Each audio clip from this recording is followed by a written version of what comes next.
Kita bisa berkumpul kembali bersama dengan Bapak narasumber kita yang luar biasa. Segala puji, segala syukur kita pakai kepada Allah Subhanahu wa taala. Hari ini kita masih diberikan kesehatan dan kesempatan untuk berkumpul bersama. Salawat dan salam semoga selalu tercurah kepada baginda kita Nabi besar Muhammad Sallallahu Alaihi Wasallam, kepada keluarganya, sahabatnya, serta kita sebagai pengikutnya hingga akhir zaman. Hari ini kita akan melaksanakan pelatihan mengenai pembelajaran sosial dan emosional oleh narasumber kita Bapak Dr. Sudarno MPD. Beliau adalah pengawas Dinas Pendidikan Kabupaten Bogor, juga sekaligus fasilitator guru penggerak Kemdikbud. Agar bisa mempersingkat waktu dan mempersingkat waktu, oleh karena itu kami serahkan kepada Bapak. Mangga Bapak, kami tunggu arahan dan segalanya. Terima kasih. Mangga. Terima kasih Pak Edi. Ya Bapak Ibu semua yang sudah hadir, ada 22 ya, 22 dengan saya. Oke. Baik Bapak Ibu, kita mulai ya. Bismillahirrahmanirrahim. Assalamualaikum warahmatullahi wabarakatuh. Waalaikumsalam warahmatullahi wabarakatuh. Ya, selamat pagi Bapak Ibu semua. Bapak Ibu tetap semangat ya. Semangat Pak. Oke, Bapak Ibu sambil menunggu teman-teman ya. Bapak Ibu, marilah kegiatan ini belum dibuka ya. Yuk, kegiatan ini sama-sama kita awali ya dengan berdoa dulu ya. Yuk kita berdoa sesuai dengan ajaran agama kepercayaan kita masing-masing Bapak Ibu ya. Berdoa dimulai. Bismillahirrahmanirrahim.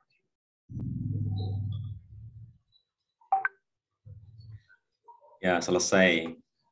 Yang saya hormati Pak Hedi ya dan kawan-kawan pengurus Forum MGMP SMP Dinas Pendidikan Kabupaten Bogor, Bapak Ibu semua yang semangat-semangat ya, peserta pelatihan pembelajaran sosial emosional. Hari ini hari keempat ya Bapak Ibu, hari keempat, hari terakhir.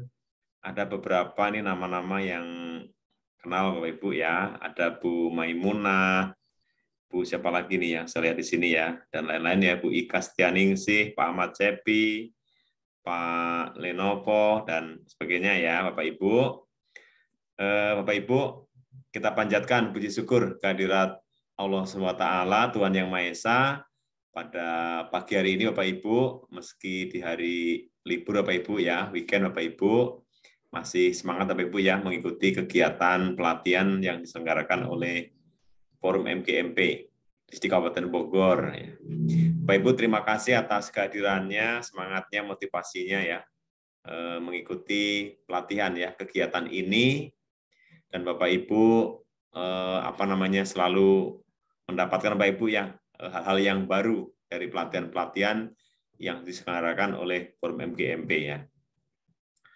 Bapak Ibu semua yang berbahagia dimanapun berada, hari ini karena hari keempat Bapak Ibu ya, tentunya sudah mendapatkan banyak sekali Bapak Ibu ya materi-materi dari narasumber yang sebelumnya. Jadi nanti saya akan mengkonfirmasi Bapak Ibu ya, akan tetap menayangkan slide ya PPT-nya, kemudian nanti Bapak Ibu kita lebih banyak dialog aja Bapak Ibu ya, dialog tentang pembelajaran sosial dan emosional.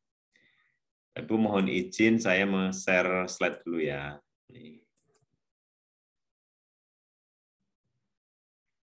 Bapak Ibu, apakah ini sudah ada di layar Bapak Ibu? Sudah kelihatan? Sudah Pak. Sudah ya. Baik Bapak Ibu. Kita akan teruskan ya pembelajaran pelatihan ya, pembelajaran sosial dan emosional yang disingkat dengan PSE Bapak Ibu ya. Bapak Ibu, pembelajaran sosial emosional itu ngetren di era sekarang Bapak Ibu ya, di kurikulum Merdeka, kurikulum sekolah penggerak, kurikulum guru-guru penggerak Bapak Ibu ya. Oleh karena itu kalau guru-guru penggerak, sekolah penggerak sudah tidak asing ya Bapak Ibu mengenal dengan apa itu PSE. Namun bagi yang belum Bapak Ibu mungkin ini hal yang pertama ya. Hal yang pertama mendengarkannya ya. Meskipun kemarin Bapak Ibu sudah di hari pertama, kedua, ketiga sudah mendapatkan Bapak Ibu ya dari narasumber. Yuk kita buka lagi Bapak Ibu ya, tentang apa itu PSE.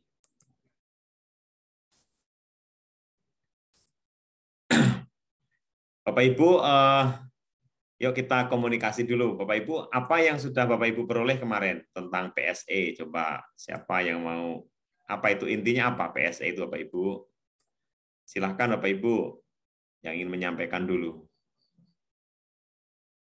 Nanti kita perkuatkan kembali ya. Silakan Bapak Ibu buka mic-nya. Apa yang sudah didapatkan di hari yang pertama, kedua, dan ketiga.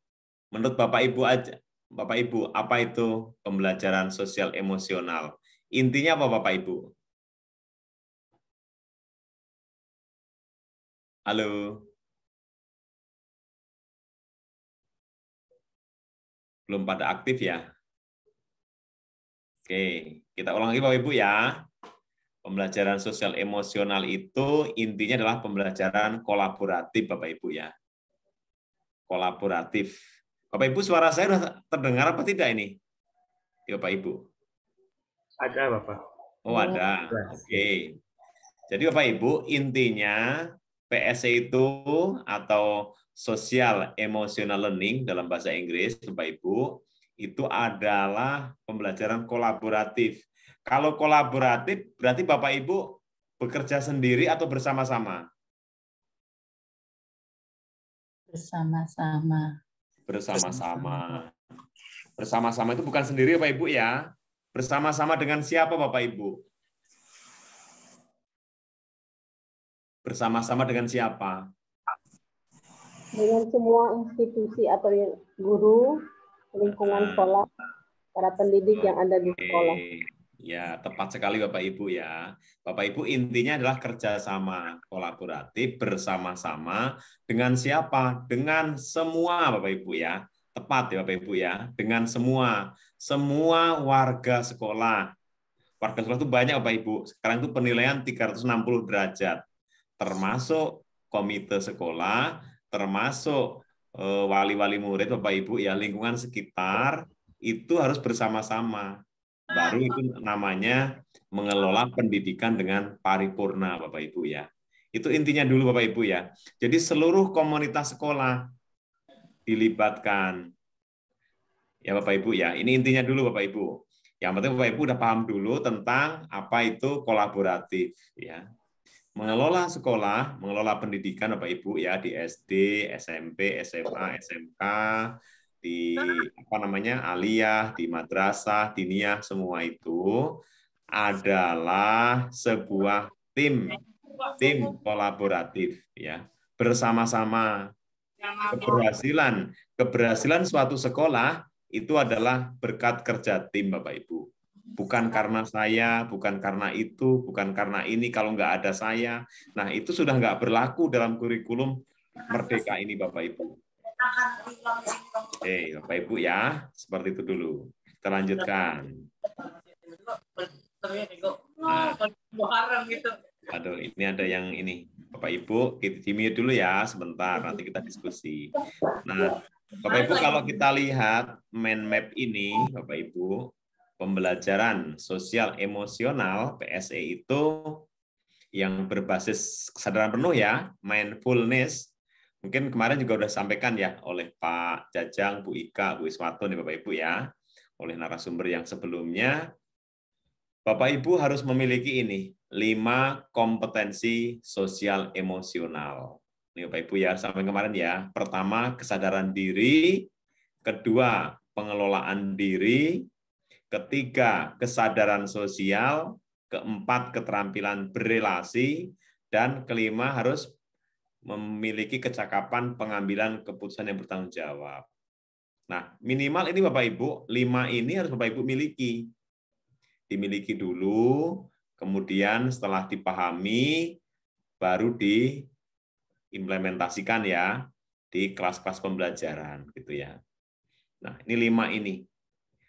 Mulai dari awareness dulu ya, kesadaran diri dulu ya. Kesadaran kita dulu. Kalau kita tidak sadar, siapa kita? Kalau ditanya Bapak Ibu, siapa kita Bapak Ibu? Bapak Ibu siapa? Bapak Ibu guru. Siapa kita? kami adalah guru-guru, para pendidik. Para pendidik itu kalau menurut Ki Hajar Dewantara itu Bapak Ibu, kita ibarat petani kan, ibarat petani yang mencangkul, yang mengelola, melayani, memelihara tumbuh-tumbuhan. Nah, kita itu adalah memelihara anak-anak, memelihara murid. Murid itu harus kita pelihara, kita kelola, kita tumbuhkan, kita dewasakan melalui lingkungan yang memiliki budaya positif dan sosial emosional yang baik, ya seperti itu. Ini dulu yang penting Bapak Ibu ya. Jadi kesadaran diri bahwa kita adalah seorang pendidik gitu. Kemudian berikutnya, setelah itu baru bisa mengelola diri ya. Kita kelola. Bapak Ibu, mohon maaf dulu ya. Ini ada bentar.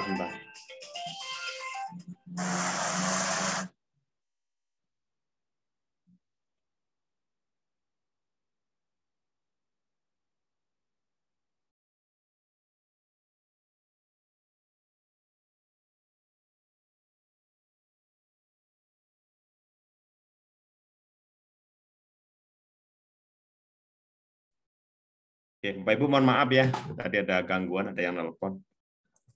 Kita lagi. Oke, kita lanjutkan lagi Bapak Ibu. Oke, saya sampai sini Bapak Ibu ya. Oke, ini Bapak Ibu.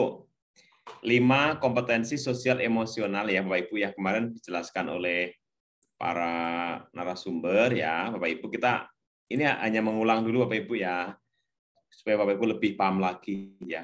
Nah, kemudian kelima ini Bapak Ibu, kesadaran diri, pengelolaan diri, kemudian kesadaran sosial, keterampilan berelasi Bapak Ibu ya. Ini penting semuanya. Dan terakhir pengambilan keputusan ini nanti harus diimplementasikan di mana? Di kelas dan sekolah plus juga keluarga dan komunitas ya.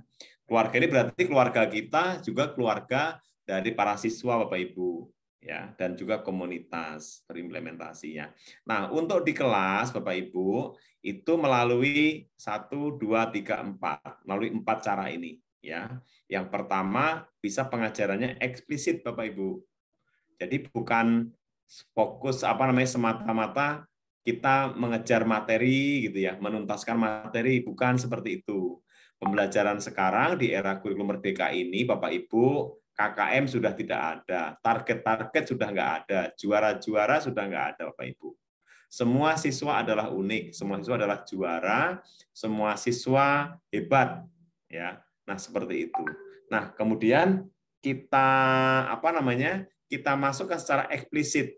Jadi kita masukkan sebelum pembelajaran materi inti pembelajaran kita, ya seperti itu. Kemudian yang kedua, kita integrasikan dalam praktek mengajar, kemudian menciptakan iklim kelas dan budaya sekolah, baru kita kuatkan ya. Ini yang penting KSE untuk para guru dan tenaga pendidikan. Nah, bagaimana cara menguatkannya? Ini ada 3. Bapak Ibu, guru menjadi teladan ya, jadi contoh, kemudian terus belajar. Ya Bapak Ibu ya, terus belajar. Kalau kita menjadi guru terus belajar. Kalau kita berhenti belajar berarti ya berhenti jadi guru ya. Berikutnya berkolaborasi. Jadi guru itu nggak hidup sendiri. Nah, hari ini Bapak Ibu di forum MGMP adalah sebuah bukti bahwa Bapak Ibu sudah melakukan kolaborasi ya, mau bergabung. Ya, mau bergabung di MGMP dalam rangka meningkatkan kompetensi. Oke, Bapak Ibu, ini ada beberapa, mungkin kemarin apakah narasumbernya sudah menyampaikan apa belum Bapak Ibu ya. Ini ada hasil penelitian di beberapa negara maju tentang pembelajaran PSE Bapak Ibu ya.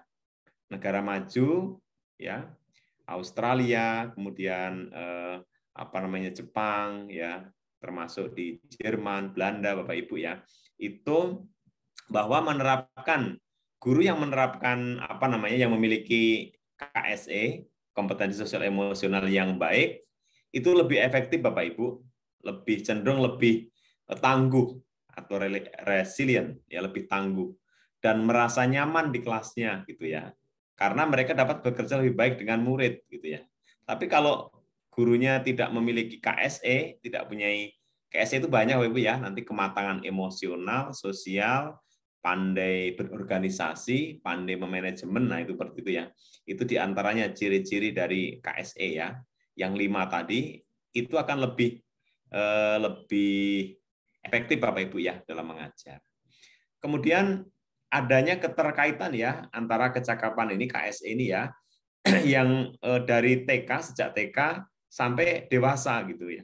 Jadi maksudnya kalau di tingkat dasar TK, SD terus diajarkan ya, guru-gurunya sudah membelajarkan KSE, maka nanti di SMP, SMA sampai ke perguruan tinggi itu akan tertanam gitu ya, terbiasa, siswanya akan terbiasa mengikuti pembelajaran yang lebih ini kan, lebih enjoy, lebih efektif.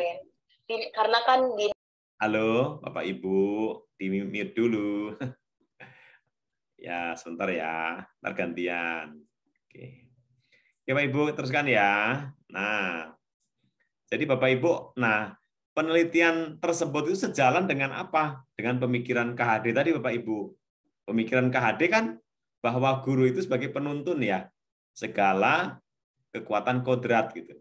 Nah, Bapak Ibu itu sebenarnya tidak merubah kodrat, tetapi kita memperbaiki perilaku kan gitu ya.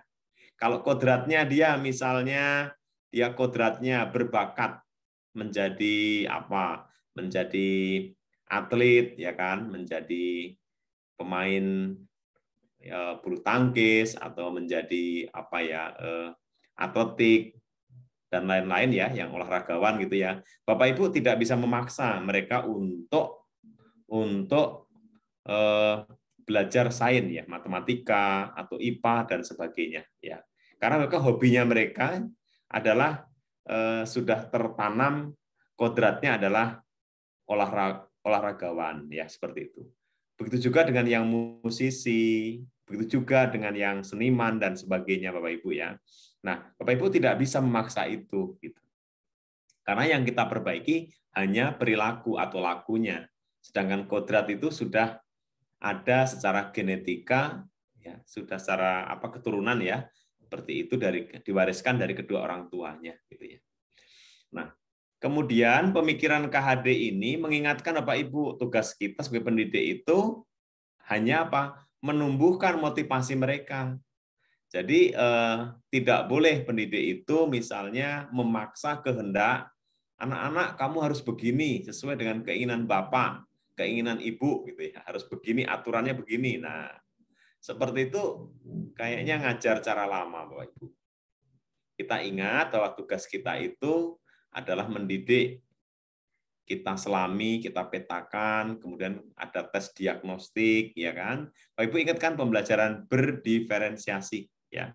Jadi materi ini selalu keterkaitan antara PSE dengan pembelajaran berdiferensiasi, ya kan? Bapak Ibu bisa nanti mengaksesmen murid itu bisa berdasarkan proses diferensiasi kan, bisa konten, bisa produk gitu ya, seperti itu, ya. Nah, ini Bapak Ibu ya. Jadi kita merencanakan secara sadar pengetahuan, keterampilan dan sikap yang dibutuhkan oleh murid-murid ya. Nah, pembelajaran holistik di sini menjadi penting. Pembelajaran yang menggali, mempelajari semua ya, semua, jadi mengeksplorasi, mengaktualisasi setinggi-tingginya semua ilmu Bapak Ibu ya. Jadi semua materi sebagai manusia maupun anggota masyarakat agar dapat mencapai keselamatan dan kebahagiaan. Jadi pembelajaran itu lahir dan batin.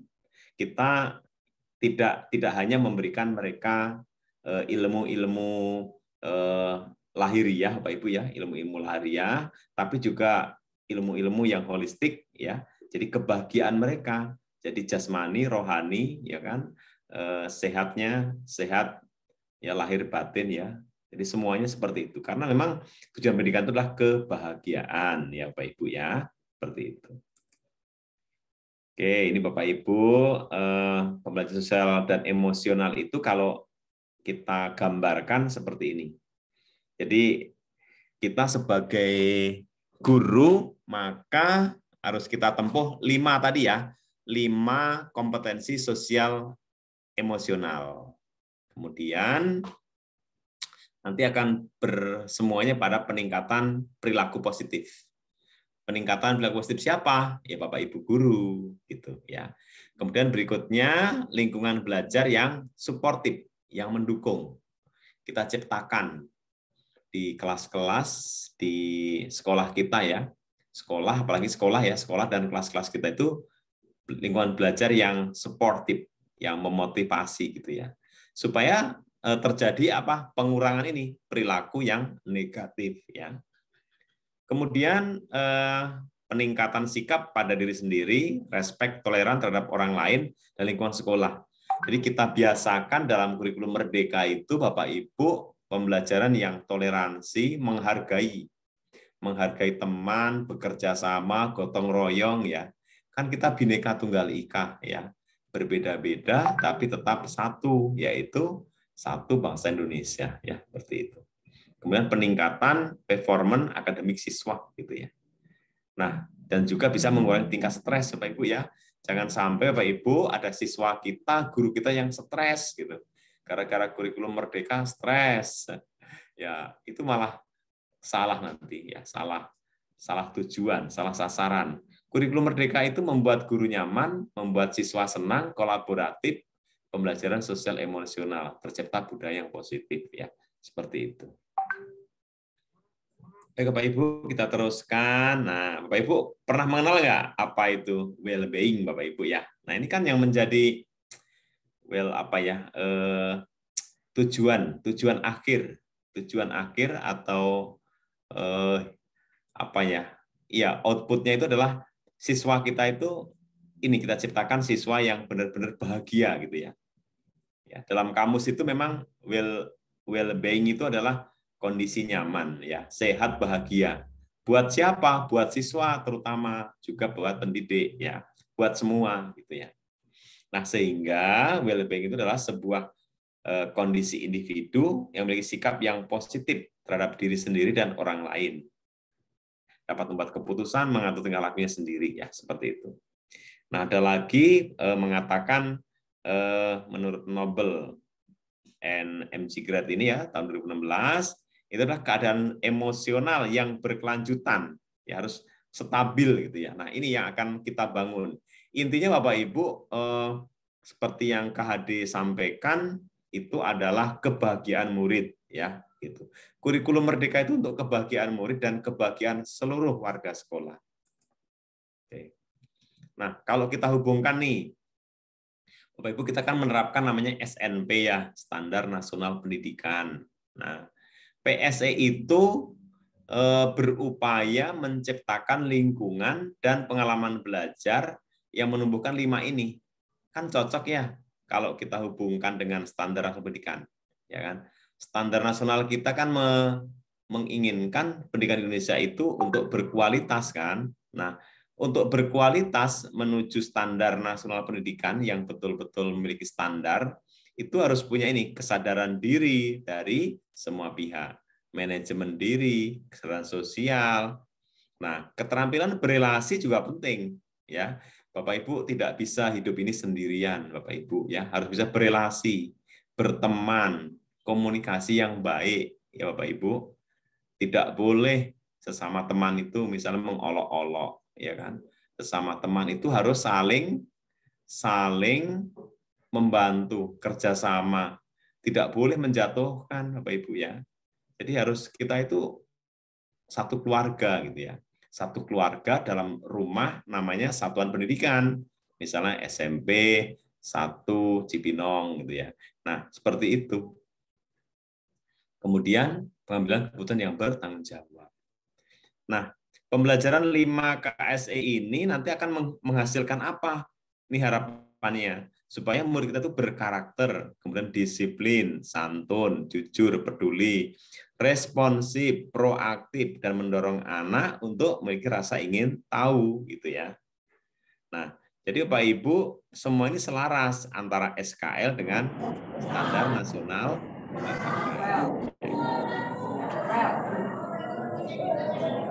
Oke, mohon di-mute dulu Bapak Ibu. Ya.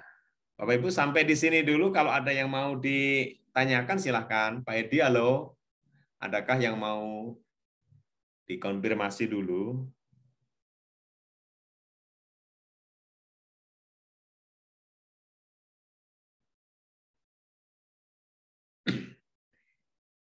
Halo Bapak Ibu, masih adakah?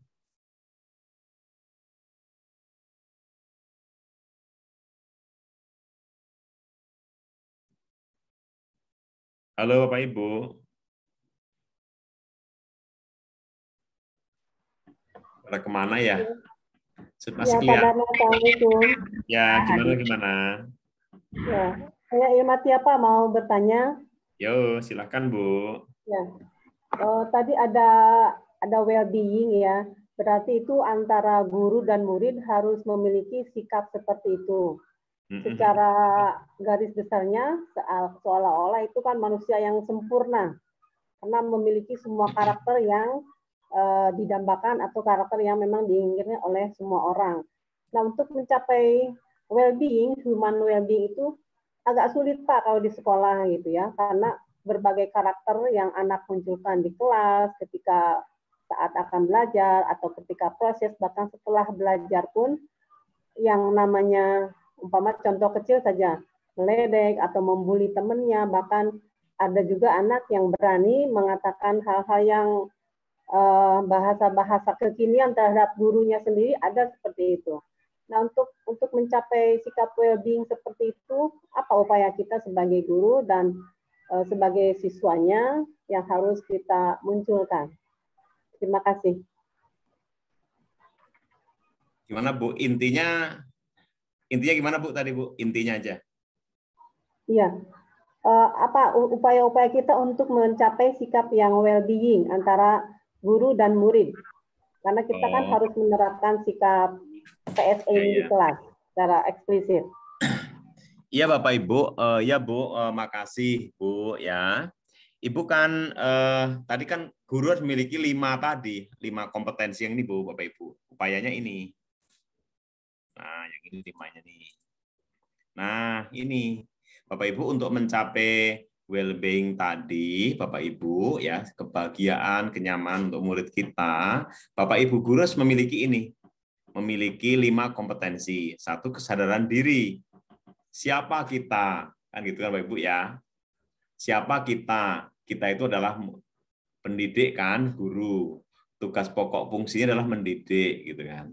Kemudian kita kerja di mana? Kita kerja di lingkungan pendidikan dan melayani anak-anak sebagai pendidik gitu kan. Kemudian pengelolaan diri, kita kelola dulu diri kita. Kita katakan pada diri kita bahwa kita bekerja adalah untuk melayani anak-anak, bukan melayani siapa-siapa. Ya, hanya melayani siswa.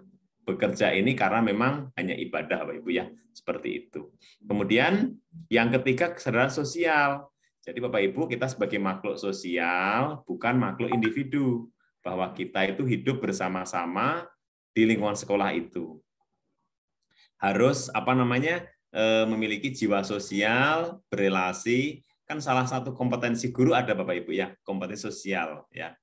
Nah, itu harus bagus kompetensi sosialnya ya.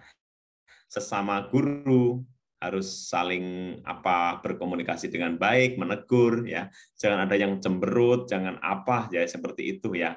Itu sudah zaman. Jadi pendidikan zaman-zaman dulu masa kolonial kita hilangkan Bapak Ibu ya. Kita menyongsong kurikulum baru. Yang keempat, keterampilan berelasi. Berarti Bapak Ibu harus dari sekarang yang biasa kurang bisa berkomunikasi, kurang bisa senyum, kurang bisa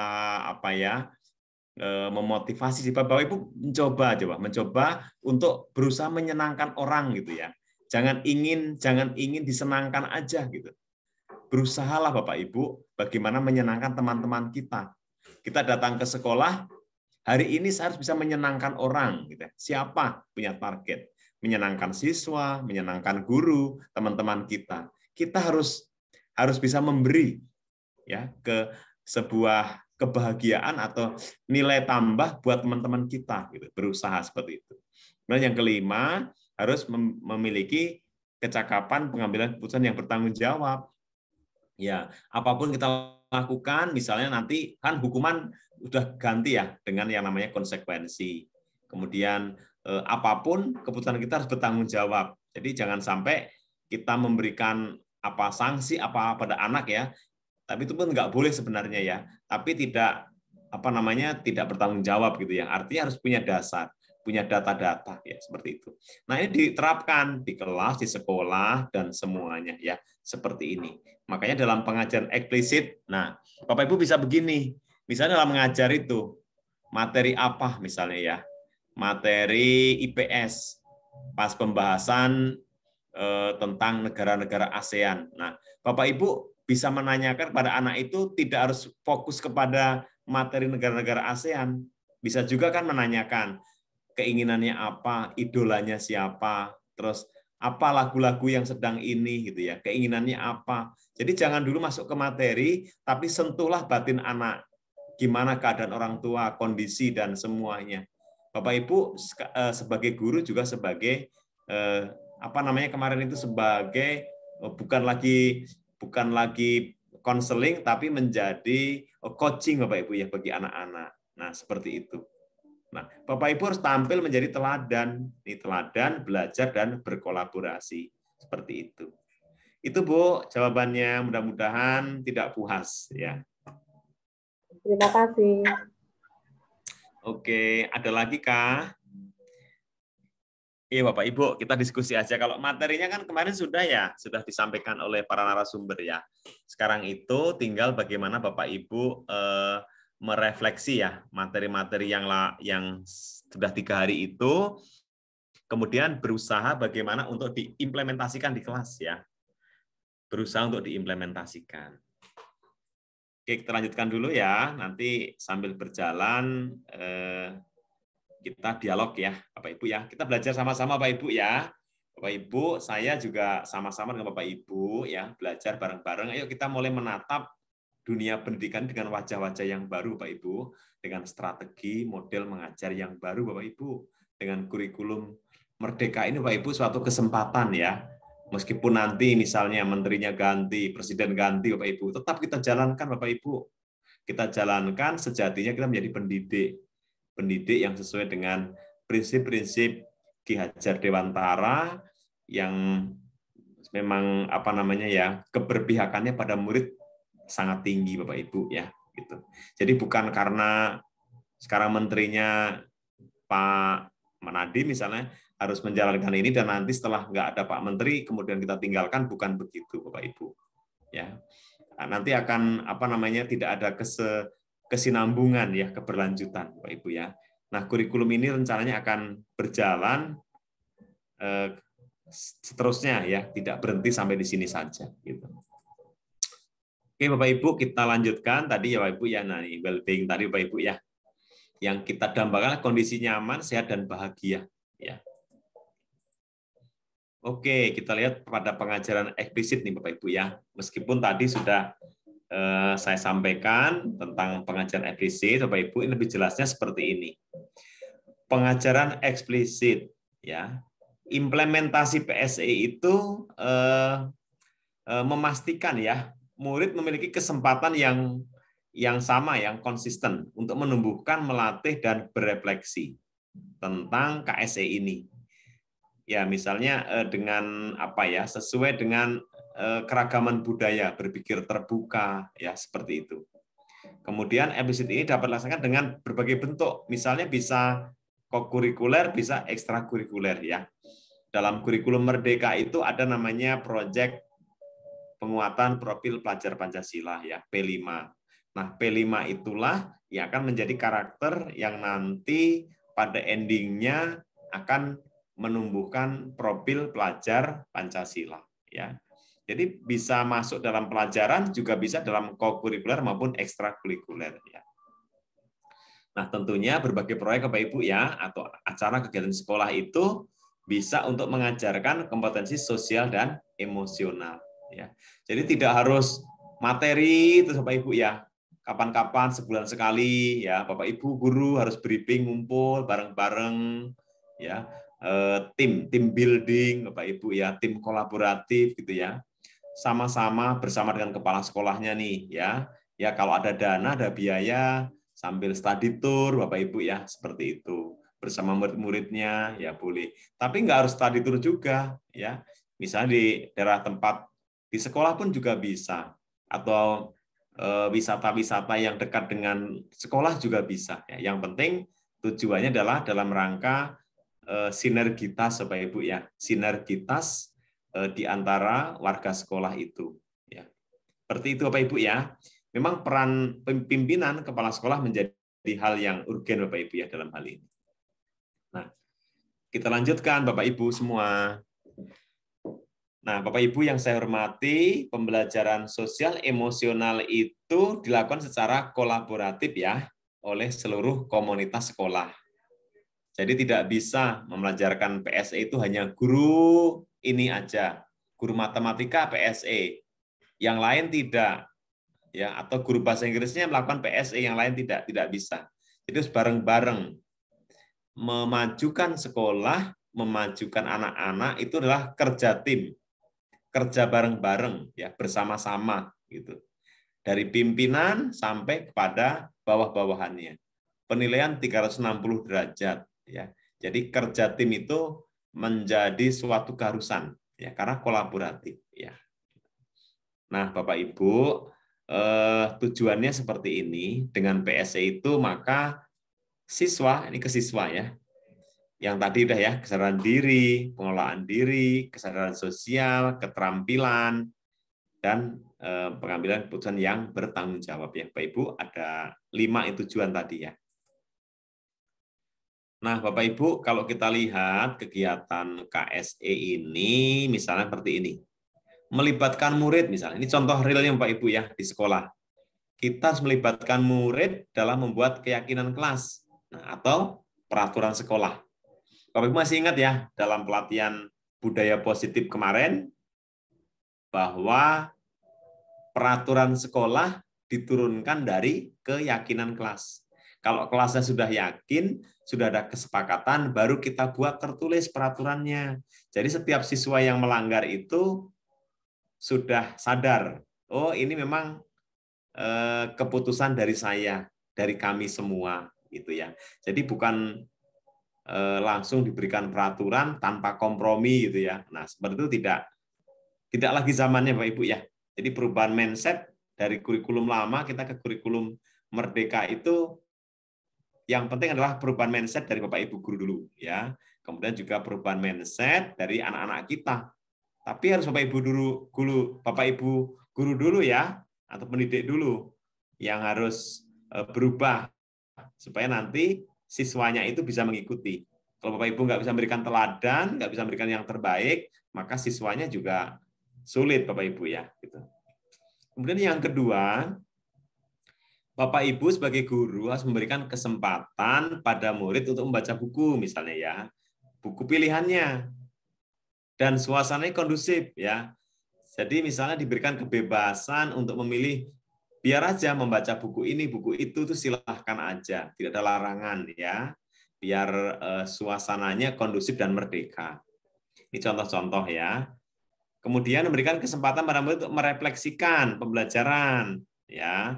Jadi misalnya setelah Bapak Ibu ngajar, nah silahkan murid-murid itu untuk menyampaikan apa ya pendapatnya, keinginannya, tindak lanjut berikutnya.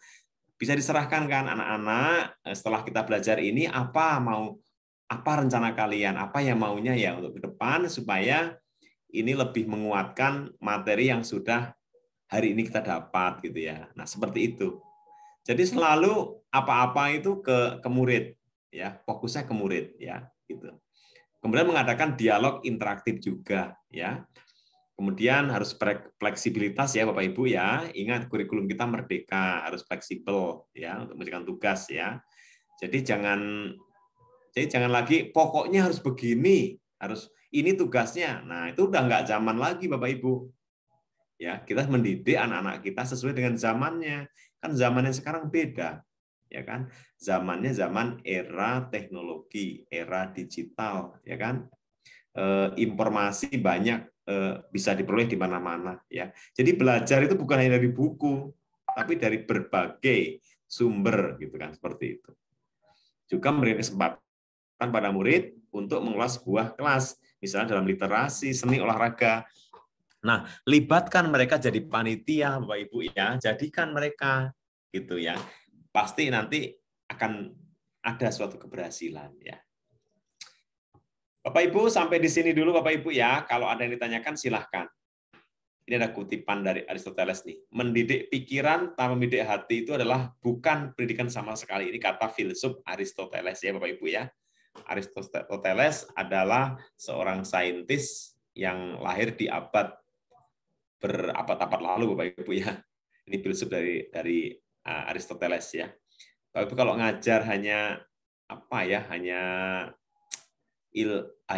teori saja, Bapak Ibu, tanpa diberikan hatinya, sikapnya, Bapak Ibu, maka itu bukan pendidikan, kata filsuf Aristoteles. Halo Pak Edi, silahkan kita buka chat dulu ya, kayaknya ada chat nih. Oh, ini mah. Iya, nanti kita share ya PPT-nya ya. Silahkan, siap. Oke. Sampai di sini dulu ada yang mau ditanyakan atau mau menambahkan, silahkan.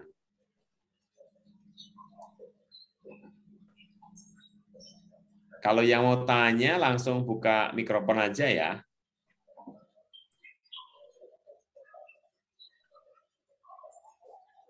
Mana nih ada Bu Epi. Bapak Ibu yang mau bertanya. Yo. Bu Epi sehat Bu Epi? Mau bertanya kah? Alhamdulillah Pak, sehat. Ya, gimana Bu Epi, Gunung Putri? Alhamdulillah Pak. Ya, Alhamdulillah sehat sehat Pak. ya semuanya Iya, ya. iya, Dan iya, lain-lain Pak ya. Darno, iya. Menyimak dari tadi Pak Darno. Ya, ya Bu, kita terapkan pembelajaran PSE Bu Epi. Ya, siap, Sosial siap. emosional. Ya, kurikulum kita sudah berganti dari kurikulum 2006, 2004, 2013 kita menyongsong kurikulum 2000, kurikulum merdeka Bu Epi ya. Iya, siap Pak. Yuk, kita rubah ya pembelajaran kita dengan PSE ya Bapak Ibu ya. Siap, Ini siap. berlaku untuk semua mapel Bapak Ibu. Nah, Bapak Ibu, kita teruskan dulu ya, belum ada pertanyaan ya, belum ada masalah. Pak, saya tanya Pak. Oh boleh, yo silakan. Ya, Assalamualaikum warahmatullahi wabarakatuh. Salam, Ibu siapa ya? Waalaikumsalam. Yulia Pak dari SMP 2. Oh iya, Bu. Silakan Bu. Ya. Ini kan banyak teori ya Pak ya, banyak teori yang sudah kita pelajari begitu kan. Pergantian kurikulum juga sudah begitu. Nah, kalau saya minta realnya kira-kira gitu ya Pak, supaya kita jelas arahnya kemana begitu. Di sini kan tujuan kompetensi sosial dan emosional. Nah, realnya seperti apa sih siswa yang sudah mencapai pelaksanaan KSE ini, baik dari segi sosial dan emosionalnya secara menyeluruh di sebuah sekolahan. Maksudnya implikasinya seperti apa dari sekolah yang sudah melaksanakan pembelajaran sosial emosional.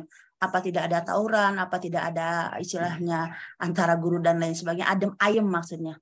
Yang diharapkan oleh pembelajaran ini real yang terlihat di sekolah tersebut bagaimana, baik untuk siswanya atau untuk gurunya, baik untuk pimpinannya dan bawahannya, begitu Pak. Terima kasih. Assalamualaikum warahmatullahi wabarakatuh. Waalaikumsalam. Bagus Bapak Ibu ya, pertanyaan Bu Yuli ya. Bapak Ibu, sekarang ini kan kita proses Bapak Ibu ya, baru proses semuanya ya. Proses menuju pembelajaran yang KSE ini ya. Di beberapa sekolah penggerak sudah diterapkan Bapak Ibu ya. Kemudian di kurikulum yang menerapkan IKM juga sudah mulai belajar Bapak Ibu ya, seperti itu. Yang diharapkan Bapak Ibu, pendidikan kita itu sebenarnya endingnya pada profil pelajar Pancasila. Itu aja sebenarnya ya. Jadi yang profil pelajar Pancasila itu yang menjadi target. Di sekolah itu tercipta semuanya. Tata usaha, guru, siswa, pendidik, kepala sekolah, semuanya harus diharapkan tercapai target itu yang profil pelajar Pancasila. Nah, kan makanya ada proyek-proyek seperti itu ya. Jadi KSE ini Bapak Ibu hanya salah satu strategi. Seperti budaya positif juga sama ya. Itu seperti itu. Ya, kalau tadi Ibu menyebutkan tidak ada tawuran, betul. Itu kalau kita sudah mengajarkan anak nih, misalnya di kelas Bapak Ibu, sudah anak itu senang, anak itu nyaman belajar dengan Ibu Yuli, ya kan? Kalau nggak datang, pasti tanyakan sama anak-anak. Bu Yuli kemana ya? Kangen ini, ngajarnya enak. Kangen banget sama Bu Epi, ngajarnya enak. Ya kan? Kok nggak praktek lagi ya seperti itu. Nah, anak-anak boro-boro mau tawuran, anak-anak boro-boro mau ini, seneng nyaman gitu. Nah, disinilah Bapak Ibu ya mungkin karena anak-anak nggak betah di sekolah, karena kondisi di kelas yang dalam arti tanda kutip mungkin belajar itu bukan hal-hal yang membebani ya di pikiran siswa. Nah, akhirnya anak-anak melampiaskan karena tidak kesenangan itu mungkin ya itu tawuran dan sebagainya. Kemudian kenakalan remaja dan sebagainya. Belum lagi problematika di rumah, ya kan, urusan pendidikan di rumahnya, lingkungannya yang tidak kondusif ya seperti itu. Nah, disinilah sekolah harus menanamkan yang namanya lingkungan yang KSE ini. Ya. Nah, dari mana dulu dimulai? Ya dari Bapak Ibu guru. Tapi yang utama dari pimpinan dulu. Pimpinan itu kepala sekolah. Ya. Pimpinan sekolah menjadi teladan. Kalau kepala sekolahnya sudah memberikan teladan yang baik, tata usahanya baik, Bapak Ibu gurunya juga menerapkan 5 kompetensi KSE tadi, yang sudah disebutkan 5 tadi, nanti siswanya akan melihat tuh, Bapak Ibu teladan, ya hadir di kelas, kemudian melayani dengan baik, dengan senyumannya, dengan keikhlasan hatinya, melayani semua. Nah, Bapak Ibu kemungkinan akan kecil anak-anak akan mencari kebahagiaan di luar, akan tawuran, akan mencari hal-hal yang lain ya. Nah, Bapak Ibu dalam budaya positif kan sebuah perilaku itu pasti ada sebab kan, tindakan. Misalnya anak itu misalnya mondar-mandir, anak itu nggak betah di kelas, itu pasti ada sebabnya. Anak terlambat pasti ada sebabnya. Nah, Bapak Ibu sampai ke sana gitu ya. Ya, yang diharapkan seperti itu Ibu Yuli ya dan teman-teman semua. Namun ini kan proses Bapak Ibu ya. Kita merubah dari sistem lama yang paradigma lama yang memang ya bukannya tidak bagus, bukannya jelek ya, tapi kita sempurnakanlah pelan-pelan ya dengan kurikulum yang merdeka ini. Nah, Bapak Ibu kita lihat dulu sini ya, Bu Yuli ini tadi. Kalau di kelas lihat nih, nah ini kan yang eksplisit ya. Kita misalnya secara khusus murid memiliki kesempatan ini melatih ya seperti ini. Misalnya kita integrasikan, bisa nggak misalnya dalam mengajar itu ya ada musik, ada seni, ada pokoknya senanglah kelas itu gitu ya. Kemudian pelibatan suara murid gitu ya. Jadi jangan Bapak Ibu terus yang bikin aturan gitu. Bapak Ibu, coba kita ajak murid itu mau apa gitu. Kita tanya coba. Kok siswanya diam nunduk gitu ya. Diam nunduk, ngantuk gitu. Pernah nggak Bapak Ibu nanya ke muridnya gitu? Ya, Tuti misalnya ya. Ibu mau nanya, mohon maaf ya gitu. Terus sebenarnya apa ya, pernah nggak dipanggil terus ditanya gitu ya, seperti itu. Atau kita melanjutkan materi terus gitu ya. Nah, itu kan percuma. Bapak Ibu kan tujuan ke kelas itu kan ngajar itu mendidik itu buat siapa? Kan buat murid. Buat murid Bapak Ibu, bukan buat kita. Kalau buat kita mah kita udah pintar, udah tahu, udah belajar S1, S2, sudah inilah ya, sudah banyak ilmunya gitu ya. Nah, kita itu ngajar, mendidik itu buat murid gitu. Jadi murid itu bukan musuh kita, bukan lawan kita. Murid itu datang ke sekolah untuk diberikan pelayanan yang terbaik, ya seperti itu. Begitu Ibu Yuli. Gimana Bu Yuli? Terus begini Pak, memang sih kalau di sekolah ya Pak ya, pelajar Pancasila, realnya itu seperti apa sih profil pelajar Pancasila gitu kan. Sementara kalau kita lihat Pancasilanya sendiri gitu ya, kalau saya lihat di TV-TV begitu kan, gitu. Itu kayaknya masih dipermasalahkan. Intinya begini, ketika kita di sekolah, katakanlah seperti ada pembelajaran anti korupsi gitu kan di sekolah gitu. Tapi suri tauladan yang kita lihat di lingkungan luar gitu kan, ternyata seperti itu begitu. Jadi kadang-kadang begini, aduh gimana nih ya gitu kan. Kita mengajarkan ini ke anak gitu kan. Makanya saya sering ke guru PKN nih, ini lebih tepat diajarkan oleh guru PKN. Kalau saya kan bahasa Indonesia begitu ya Pak ya. Gitu. Itu yang pertama. Kemudian misalnya dari segi katakanlah profil pelajar Pancasilanya berketuhanan yang Maha Esa misalnya kan. Beriman dan bertakwa. Kasarnya di profil pelajar Pancasila ya kan. Kolaborasi. Sementara mereka istilahnya ketika mungkin kalau yang siswa beragama Islam mungkin melaksanakan sholat gitu kan, kalau yang di luar Islam mungkin mereka istilahnya beribadah gitu. Nah saya pernah tanya gitu kan di kelas gitu, coba ibu pengen tahu gitu kan, siapa sih kalian yang tadi sholat subuh gitu kan, beberapa orang, siapa sih yang tadi sholat ini gini, yang sholat ini ada nggak? Nah itu rata-rata di satu kelas itu istilahnya hanya beberapa orang aja yang melaksanakan katakanlah beriman dan bertakwa kepada Tuhan. Apalagi kalau kita istilahnya tanya ke mengaji dan lain sebagainya, begitu kan Pak ya. Nah kira-kira pengaruh dari lingkungan luar, baik penggunaan HP, kemudian dari lingkungan istilahnya mereka berhadapan dengan lingkungan di luar gitu kan. Kadang saya kebingungan, aduh bagaimana nih ya. Kita kan mengajarkan tentang teorinya, tapi istilahnya proses untuk mengarahkan mereka lebih intens ke dalam hatinya itu seperti apa ya Pak ya? Kan kalau sholat duha gitu ya, di sholat duha kan terus gitu ya Pak ya. Nah untuk menyentuh hatinya itu seperti apa begitu Pak? Makasih. Iya Bu, memang kan faktor-faktor yang untuk pembelajaran itu yang mempengaruhi belajar ya Bu ya. Kalau teori belajar kan banyak ya Bu ya, ada internal, ada eksternal Bapak Ibu. Ya. Kita kadang menginginkan anak seperti ini, seperti profil belajar Pancasila. Namun kenyataannya di dunia sana, di dunia luar ya, seperti ini pergaulan ya. Bapak Ibu itu tantangan Bapak Ibu ya, itu tantangan kita dan memang harus kita jawab. Makanya sekolah harus menciptakan lingkungan yang benar-benar berkarakter ini. Dimulai dulu dari lingkungan sekolah yang budaya positif dan KSE ini Bapak Ibu kita terapkan. Nanti kalau kita coba terapkan ya kan, Bapak Ibu gurunya sudah memiliki 5 KSE, pimpinannya juga sudah mendukung budaya positif, nah memberikan keteladanan dan semuanya, insya Allah pelan-pelan nanti pengaruh-pengaruh luar itu akan tidak begitu mempan gitu ya, karena kita sudah benar-benar menerapkan di sekolah kita. Tapi apabila di sekolah sudah lingkungannya tidak mendukung ya kan, kemudian keluarga di rumah, keluarga siswa ya sebagian mungkin ya tidak kondusif, ditambah dengan di sekolahnya yang panas dalam tanda kutip gitu ya, bukan tempat pendidikan atau penyiraman rohani dan sebagainya gitu ya. Nah, kan bisa kita bayangkan kalau lingkungan seperti itu ditambah dengan di sekolah tidak mendukung, kira-kira nanti generasi kita mau jadi apa gitu Bapak Ibu. Nah, memang berat Bapak Ibu ya, memang kita itu ujung tombak.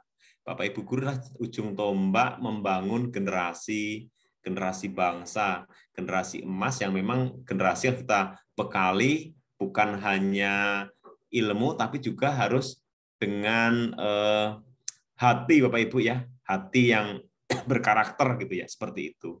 Harapannya udah bagus Bapak Ibu, cuma kalau kenyataan di lapangan ya namanya tadi ya, namanya proses pembelajaran pasti ada faktor-faktor ya yang menyebabkan kita terkendala ya dalam mendidik murid ya, seperti itu. Bapak Ibu tetap semangat ya. Tetap semangat dan harus terus Bapak Ibu ya lakukan itu. Kita mulai. Jadi kita mulai dari diri kita sendiri Bapak Ibu. Nggak usah jauh-jauh dulu. Mulai dari ruang-ruang kelas, ya kan, diri kita sendiri, kita bangun komunikasi yang baik ya. Nah, Bapak Ibu yang belum mungkin yang yang selama ini komunikasinya nggak baik, kita mulai dengan komunikasi yang baik. Kemudian yang masih memaksakan kehendak, ya kita kurangi, ya seperti itu. Coba kita tanya, kalau siswa itu misalnya melakukan hal-hal yang di luar aturan atau apa, pernah nggak Bapak Ibu menanya? Tes diagnostik, kenapa itu terjadi? Ya kan, pernah nggak kita sampai ke sana menyentuh hatinya dulu. Jadi jangan langsung ke materi Bapak Ibu. Pembelajaran eksplisit seperti itu. Jangan langsung misalnya materi, langsung materi ke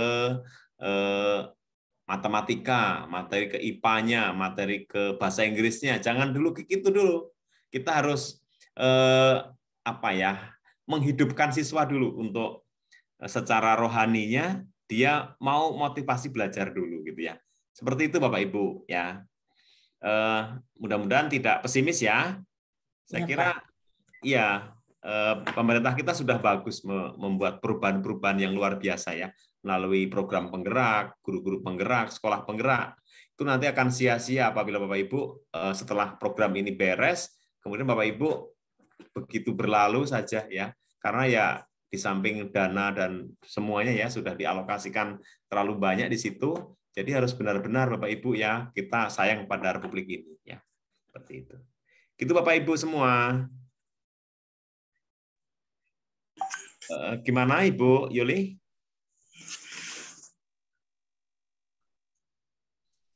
Kita teruskan dulu ya Bapak Ibu ya. Oke, lanjutkan lagi. Nanti kita akan diskusi lagi ya. Assalamualaikum Pak. Oh ya, silahkan. Pak, gimana Pak? Ya, dengan siapa? Dengan Pak Cepi. Oh Pak Cepi. Oh silakan Pak Cepi. Gimana Pak Cepi? Pak, kita sebagai pendidik atau sebagai guru dan juga pemerintah khususnya yang menangani bidang pendidikan sudah berupaya untuk membengkel sikap perilaku manusia khususnya siswa, guru gitu kan gitu. Ini udah bagus upayanya. Cuman memang kendala-kendala yang sudah menumpuk ini, yang sudah membeton dari sejak kolonial, mungkin biasa keras tadinya gitu. Sehingga untuk mengubah, ingin menerapkan PSE ini memang ini sangat sulit, tapi ya kita walaupun sulit ya kita berupaya lah gitu. Nah, kaitannya sikap perilaku ini sangat penting gitu kan, karena kita punya kompetensi bidang apapun, juga punya kemampuan bidang apapun tanpa dibungkus atau tanpa didasari oleh sikap perilaku yang baik, itu ya percuma gitu. Nah, untuk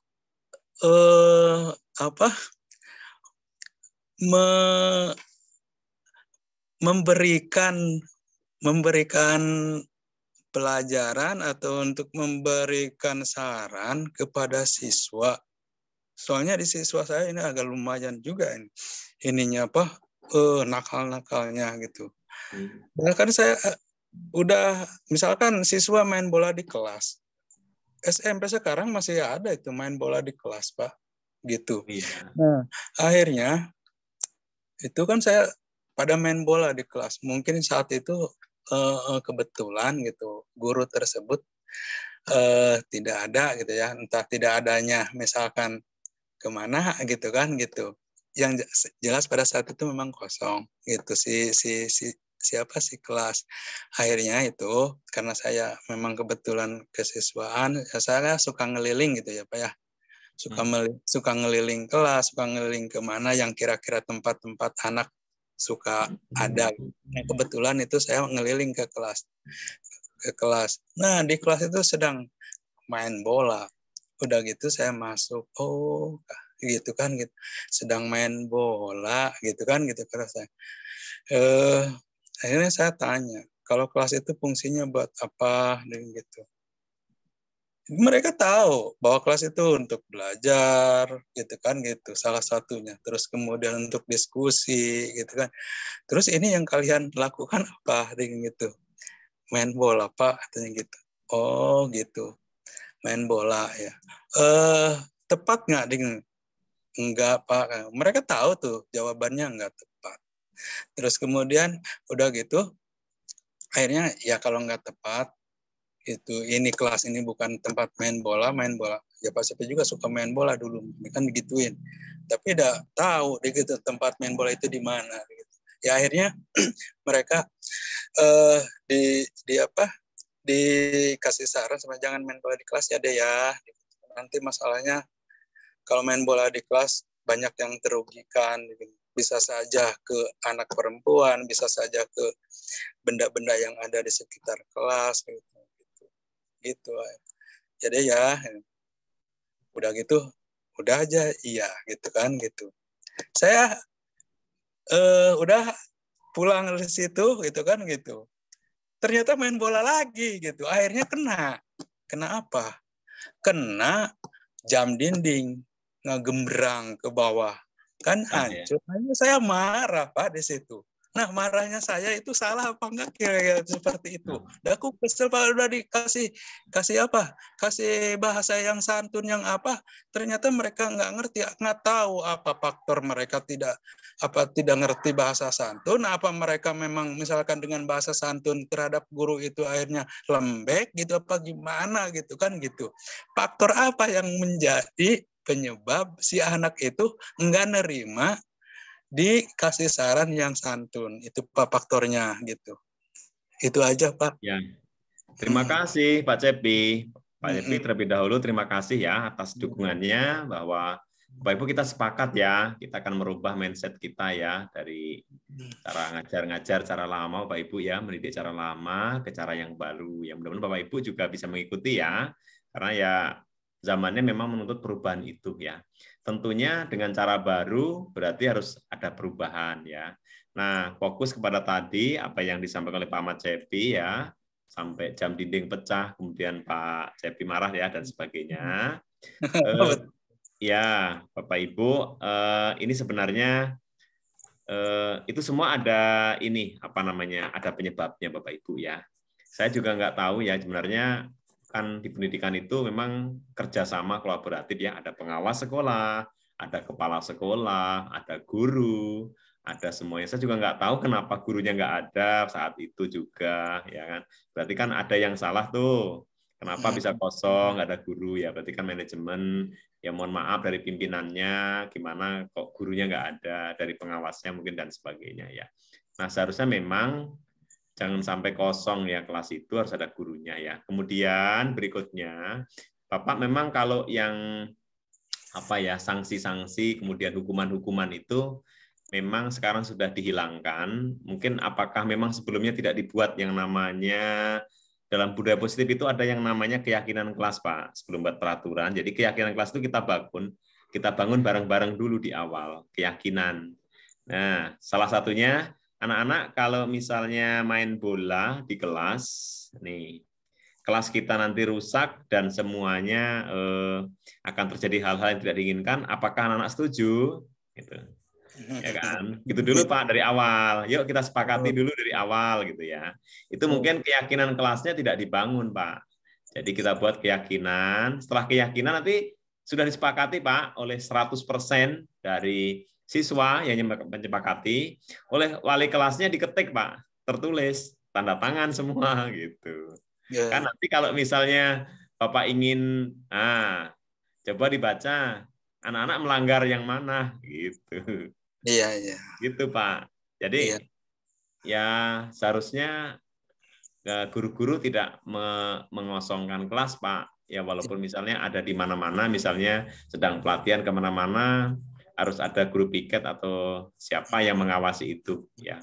Ya memang tidak mudah Bapak Ibu ya, karena memang anak-anak kita itu kan kadang mendidik sehari sampai jam 2 ya, setelah itu pulang dan di rumah mendapatkan pengaruh dari faktor yang lain ya, seperti itu. Dan memang ya bisa menambah, bisa ini nggak bisa saya nambahin dikit? Oh ya, silakan. Iya, silakan. Ya, gimana Bu? Ya, makasih. Ya, ini saya berbagi ya. Iya. Ini mohon maaf nih nggak dibuka ininya. Oh iya. Jadi gini, di saya juga kayak gitu ya Pak ya. Apalagi saya kan guru IPA ya Pak ya. Di mereka itu kadang belajar di lab untuk praktik. Nah, praktik itu kan banyak barang-barang pecah belah gitu ya Pak ya. Dan biasanya kelas 7 tuh selalu ingin tahu aja. Ya, hancur. Tahu gitu, segala rupa gitu ya. Tapi gimana ya, kita sudah ada pembicaraan, pokoknya ini milik bersama, bukan milik sekolah, tapi ini milik negara gitu. Jadi apapun, kalau misalnya kalian misalnya ada pecah, tapi jangan sampai takut, itu diganti satu kelompok. Nah, pernah ada anak yang pecah gitu ya, karena dia nggak mau diem, pecah gitu ya. Dan anak itu belum kita marahin aja udah ketakutan gitu ya. Jadi kan anak itu merasa takut gitu, merasa bersalah, takut. Jadi sudah ada kesepakatan bahwa ya udah gantinya satu kelompok itu ya. Kebetulan waktu itu tuh gelas ukur. Nah, gelas ukur itu langsung beli waktu itu online 20.000, jadi bagi rata kelompoknya 5.000 gitu. Jadi sebenarnya anak itu belum dimarahin aja mereka tuh udah takut gitu, udah takut duluan karena mereka sudah berbuat salah gitu. Dan kalau menurut saya yang untuk main bola itu Pak, karena memang anak itu walaupun kita kasih tahu itu nggak akan percaya kalau mereka itu belum melihat gitu, belum menyaksikan sendiri gitu bahwa main bola itu bisa merusak gitu benda-benda yang ada di situ. Nah, kalau menurut saya ya ini ya, kalau apa yang akan saya lakukan gitu, kalau seperti itu ya sudah, silahkan kalian ganti, siapa yang bermain bola silahkan diganti. Nah, gitu. Jadi tidak ada kata marah, karena saya yakin sebelum kita marah mereka udah ketakutan duluan, dan mereka oh iya ya, berarti kalau main bola itu akan merusak, waduh nanti harus ganti lagi. Nah, itu kalau menurut saya. Makasih ya Pak Darto. Iya, tepat sekali. Iya betul Bu. Jadi semuanya konsekuensi Pak Cepi. Kan kita marah juga apa gunanya, udah pecah, ngapain dimarahin? Nggak akan kembali lagi pecahannya itu jadi bagus. Kan? Iya. Iya. Maaf Pak. Kan itu sebelumnya udah bicara sopan dulu gitu. Tapi ternyata saya ke situ lagi main bola lagi, baru itu ngegembrang gitu. Jadi mereka itu nggak ngerti gitu, belum ngerti bahasa sopan atau apa. Ini faktornya apa gitu yang sampai mereka itu dikasih tahu dengan cara santun gitu, Dek, gitu kan. Jangan main bola di kelas ya. Gitu. Nanti ini permasalahannya akan rusak nih gitu kan gitu. Ternyata mereka main bola lagi gitu. Jadi mereka belum ngerti bahasa sopan atau apa, itu faktor apa gitu. Apa lingkungan, apa gimana gitu Pak itu. Ya, gitu. Faktor ya Pak, makasih. Ya faktornya banyak Pak. Mungkin pembelajaran kita juga Bapak Ibu ya harus memberikan teladan Bapak Ibu ya. Jadi makanya eksplisit. Jadi jangan hanya semata-mata mengajarkan tentang apa, misalnya tentang kebersihan cuma teori tapi tanpa melakukan yang bersih. Kemudian kita juga harus menghindarkan merokok dan semuanya Bapak Ibu guru. Di sekolah kan nggak boleh ya kita Bapak Ibu ya, harus memberikan teladan ya. Ya faktornya banyak Bapak Ibu, belum lagi di rumah dan sebagainya. Ya mudah-mudahan semua menjadi ibadah Bapak Ibu ya, kita ya dengan seperti itu. Ya memang tugas kita Bapak Ibu, siswa kita itu harus kita layani Bapak Ibu ya, apapun nih dengan pola zonasi Bapak Ibu ya, itu kan tidak memilih-milih. Kita nggak bisa menyeleksi siswa yang baik-baik masuk ke sekolah kita gitu ya, tidak boleh. Kan tugas semua dialami oleh semua ya. Kan sekarang nggak boleh Bapak Ibu ya, walaupun yang berprestasi kan hanya 20%, tapi yang 50% adalah zonasi Bapak Ibu ya, harus mengutamakan yang warga sekitar Bapak Ibu ya, apapun itu yang terjadi, bahan bakunya seperti apa, Bapak Ibu semua akan kebagian. Jadi kita senasib Bapak Ibu ya. Saya kira semuanya sama, senasib, serasa, sepenanggungan Bapak Ibu ya. Nggak ada lagi sekolah unggul-unggulan, ini yang bagus-bagus semua muridnya, nggak boleh Bapak Ibu. Nah, kan akan mengalami semua ya akhirnya ya. Ya Pak Cepi, makasih ya. Iya Pak, alhamdulillah udah terjawab. Ya, makasih Pak. Oke, kita teruskan lagi sedikit lagi. Nah, ini Bapak Ibu, ini contoh-contoh. Nah, ini Bapak Ibu. Ini kan ada iklim di kelas, Bapak Ibu ya. Nah, ini contoh-contohnya Bapak Ibu ya. Kalau kita baca di sini, nah nih, iklim sekolah yang mendukung. Nah, ini Bapak Ibu kita ciptakan. Jadi Bapak Ibu sekarang ini tidak usah mengejar ujian nasional, nggak usah mengejar tes-tes, kan ujian juga nilai akhir itu kita sendiri, Bapak Ibu, ya. Jadi yang penting itu adalah proses pembelajaran, kita ciptakan seperti ini nih, iklim kelas dan sekolah mendukung. Nah, kita ciptakan dulu nih, kita berusaha ya. Kemudian berfokus pada KSE, pendidik dan semua. PTK itu pendidik dan tenaga pendidikan, ya. Harus semua seperti ini. Jadi harus satu irama.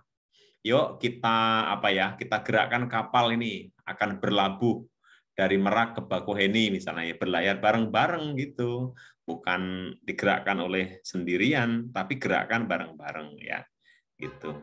Satupun yang cacat, satupun yang rusak pasti akan berpengaruh ke yang lain gitu ya. Kemudian kebijakan, nah ini penting kan, kebijakan pimpinan ya, kemudian dukungan ya, terintegrasi yang berkelanjutan ya. Jadi Bapak Ibu seperti ini, dan juga misalnya saya di pengawas Bapak Ibu ya, peran saya juga selalu memberikan kepada kepala sekolah, Bapak Ibu guru semua ya. Marilah sama-sama ya kita bekerja sama, teamwork. Walaupun saya pengawas Bapak Ibu ya, mari-mari kita bareng-bareng ya. Bukan bekerja itu kalau ada pengawas, bukan membuat RPP bukan karena pengawas. Ya bukan, jangan begitu. Membuat RPP karena kebutuhan kita, ya membuat proyek, menganalisis dan semuanya itu karena memang itu kebutuhan gitu. Bukan karena adanya pengawas, ada pimpinan, terus untuk syarat akreditasi dan semuanya bukan seperti itu ya. Nah, ini Bapak Ibu ya. Jadi kita biasakan nanti kalau ya memang tadi betul kata Pak Cepi ya, kita mungkin ya saya sendiri juga dididik dengan kurikulum lama Bapak Ibu ya. Kadang gimana ya, pola-pola yang dulu saya masih dijewer, masih ditendang dulu kalau terlambat, kemudian itu membekas juga oleh diri kita. Jadi akhirnya rasa benci, kebencian itu akan selalu ingat sampai sekarang pada guru matematika dulu yang menjewer saya gitu. Nah, kalau seperti itu kan akhirnya Pak, kita sudah ngajar gaji kecil semuanya, akhirnya nggak dikenang oleh anak. Udah. Iya, kita harus berpikir panjang kan. Kita udah ngajar udah jauh-jauh capek, lelah, pagi sore ngurusin anak. Tapi kita akhirnya nggak dikenang sama anak, malah dapat apa coba? Nggak dapat apa-apa. Akhirnya dapat kebencian juga. Jadi rugi semua Pak gitu. Jadi berpikirnya menang-menang, biar gurunya menang, siswa menang, semua menang gitu. Ya kan? Gitu. Ya kita niatkan dulu untuk ibadah dulu. Jadi jangan ke yang ini dulu ya, harus ibadah dulu. Jadi kalau semuanya kita niatkan, kita kerja karena ibadah, nanti pasti akan ada gitu aja, tenang itu ya. Pasti ada ya, gitu ya. Akan ada insentif itu pasti. Kalau nggak ada di dunia, pasti di akhirat nanti akan mendapatkan itu gitu ya. Itu ya Pak, Bapak Ibu ya. Jadi memang tadi yang penting kerja tim ini kita ciptakan dulu iklim kelas yang mendukung. Semua nih PTK nih berfokus pada KSE. Kita bekerja sesuai dengan tupoksi kita ya. Kebijakan juga mendukung. Nah, sekarang ini Bapak Ibu dengan regulasi sekolah penggerak, guru penggerak, Bapak Ibu Dinas Pendidikan juga udah nggak berubah di daerah-daerah Bapak Ibu ya. Itu mendukung semua ya. Jadi memang yang namanya mungkin senioritas, junioritas ya, itu juga udah mulai dikikis Bapak Ibu ya. Sekarang ini tidak ada istilah kayak gitu. Jadi yang ada itu adalah yang betul-betul melayani, bekerja dengan baik ya. Nah, seperti itu udah mulai Pak Ibu ya. Kebijakannya udah mengarah kepada mendukung kepada guru dan kepada siswa sekarang itu semua ya. Seperti itu. Oke, kita teruskan. Nah, ini keluarga dan komunitas memang banyak ya, ada pelibatan kemitraan. Nah, sudah seberapa sering di sekolah Bapak Ibu misalnya mengundang orang tua gitu ya untuk yang parenting itu ya, memperhatikan anak-anaknya ya, belajar di rumah gitu ya. Ini paling hanya setiap sekali semester ya, nerima rapot saja ya. Harusnya 3 kali. Harusnya bisa ini Pak, sebulan per semester itu 3 kali gitu ya, mengundang gitu ya. Jadi harus ini sama-sama bareng-bareng gitu ya. Gitu. Tapi kalau kita tunjukkan kepada si orang tua itu Bapak Ibu ya siapa sih anak orang tua yang nggak sayang pada anaknya gitu kan? Kan kita ngurusin anak Bapak Ibu gitu ya. bareng-bareng, ayo mari gitu ya. Gitu. Nah, seperti itu ya. Jadi kemitraan dengan komunitas, terus kita harus terbentuklah sistem ya yang berkelanjutan. Yang penting komunikasi Pak, intinya Bapak Ibu ya. Jadi komunikasi antara warga sekolah, orang tua, dan semua itu harus berjalan dengan baik. Akibat dari miskomunikasi ini kadang-kadang bisa fatal Pak Cepi ya dan teman-teman semua. Karena miskomunikasi atau ketersinggungan kadang-kadang gitu. Jadi sebenarnya maksudnya baik karena tersinggung gitu. Nah itu hati ini susah ya kadang-kadang. Nah inilah Bapak Ibu ya yang harus kita perhatikan juga gitu. Baik Bapak Ibu, nah ini juga ada lagi nih. Bapak Ibu contoh real nih. Nah, ini misalnya aktivitas pembelajaran di kelas nih. Ini buat Bapak Ibu ya, misalnya kegiatan awal nih seperti ini. Jadi kita harus menyambut setiap murid dengan sapaan hangat. Nah, masuk kelas itu langsung tepuk tangan gitu Bapak Ibu. Jangan cemberut dulu, jangan apa ya. Harus masuk kelas itu dengan ya yang semangat gitu, yang hebat lah ekspresinya gitulah. Senyum, mau nyanyi dulu, mau apa gitu ya. Lupakan masalah-masalah keluarga, lupakan masalah yang lain. Kita harus melayani siswa gitu ya. Memberikan waktu untuk murid berdiskusi ini Bapak Ibu ya. Kadang kan kita dari jam pertama sampai jam terakhir harus ngomong terus itu ya. Jangan Bapak Ibu. Bapak Ibu masih ingat kan tentang 5C, 5M ya? Menanya itu kan apa namanya 5M ya. Menanya, mengobservasi, diskusi ya sampai ya 5M, terus komunikasi ya. Itu harus masih dipakai ya, itu dalam kurikulum Merdeka masih dipakai 5M itu Bapak Ibu yang saintifik itu ya. Terus ya guru bertanya, nah ini kan, terus mengajak murid, nah menanya, ya pengalamannya, terus praktekkan, ya seperti ini Bapak Ibu ya. Nah murid diajak membagikan secara lisan, jadi curhatlah ke murid itu ngomong gitu ya. Sebenarnya apa sih keinginannya begini, terus sekali-kali nanya juga boleh Bapak Ibu, gimana kalau coba terus terang kalau Bapak ngajar gimana gitu, enak apa enggak, terus maunya gimana, Bapak Ibu bisa begitu ya ke siswa itu. Itu harus terbuka juga gitu ya. Jadi mau dikritik juga harus ini gitu. Jadi jangan dijadikan dikritik siswa itu jangan jadikan yang bumerang, bukan ya, tapi itu adalah hal yang baik ya buat kita gitu. Ya Bapak Ibu ya, kita ya pelan-pelan ya harus kita rubah ya, pelan-pelan harus dari diri kita dulu. Nanti kalau dari guru-gurunya sudah baik melayani, pastilah semuanya akan berjalan dengan baik ya, seperti itu.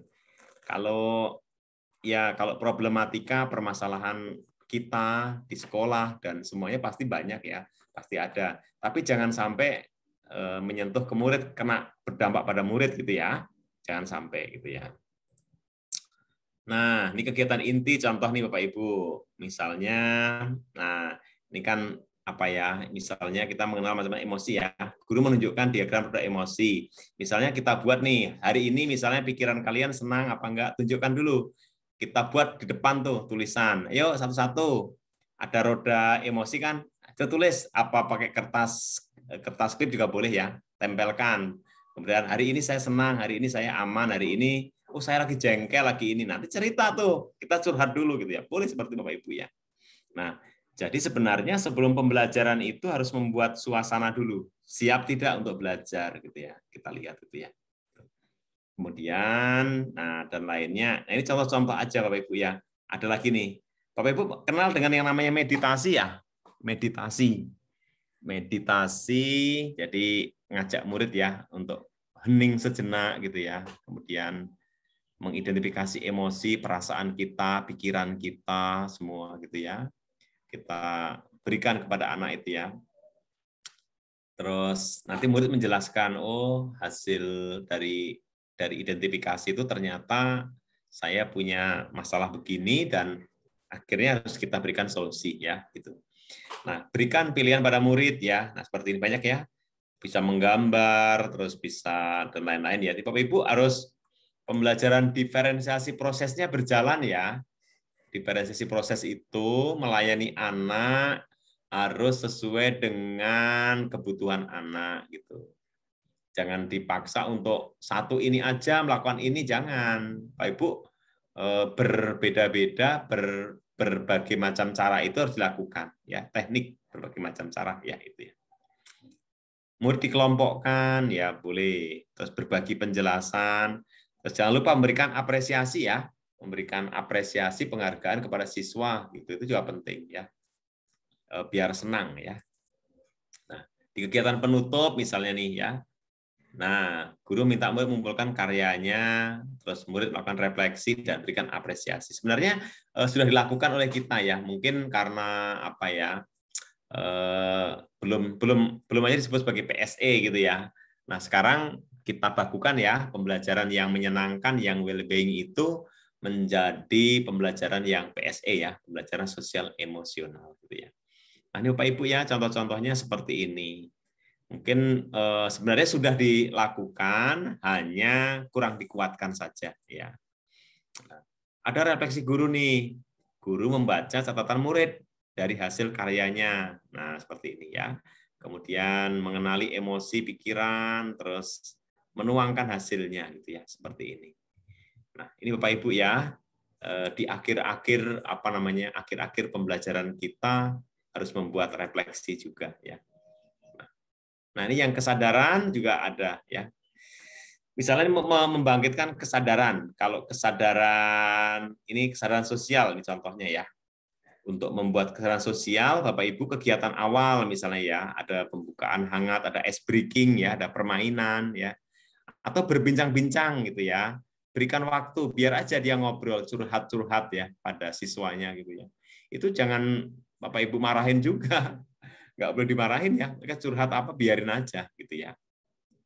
Jadi itulah mungkin curhat itu dalam rangka menyampaikan pikiran dia gitu ya.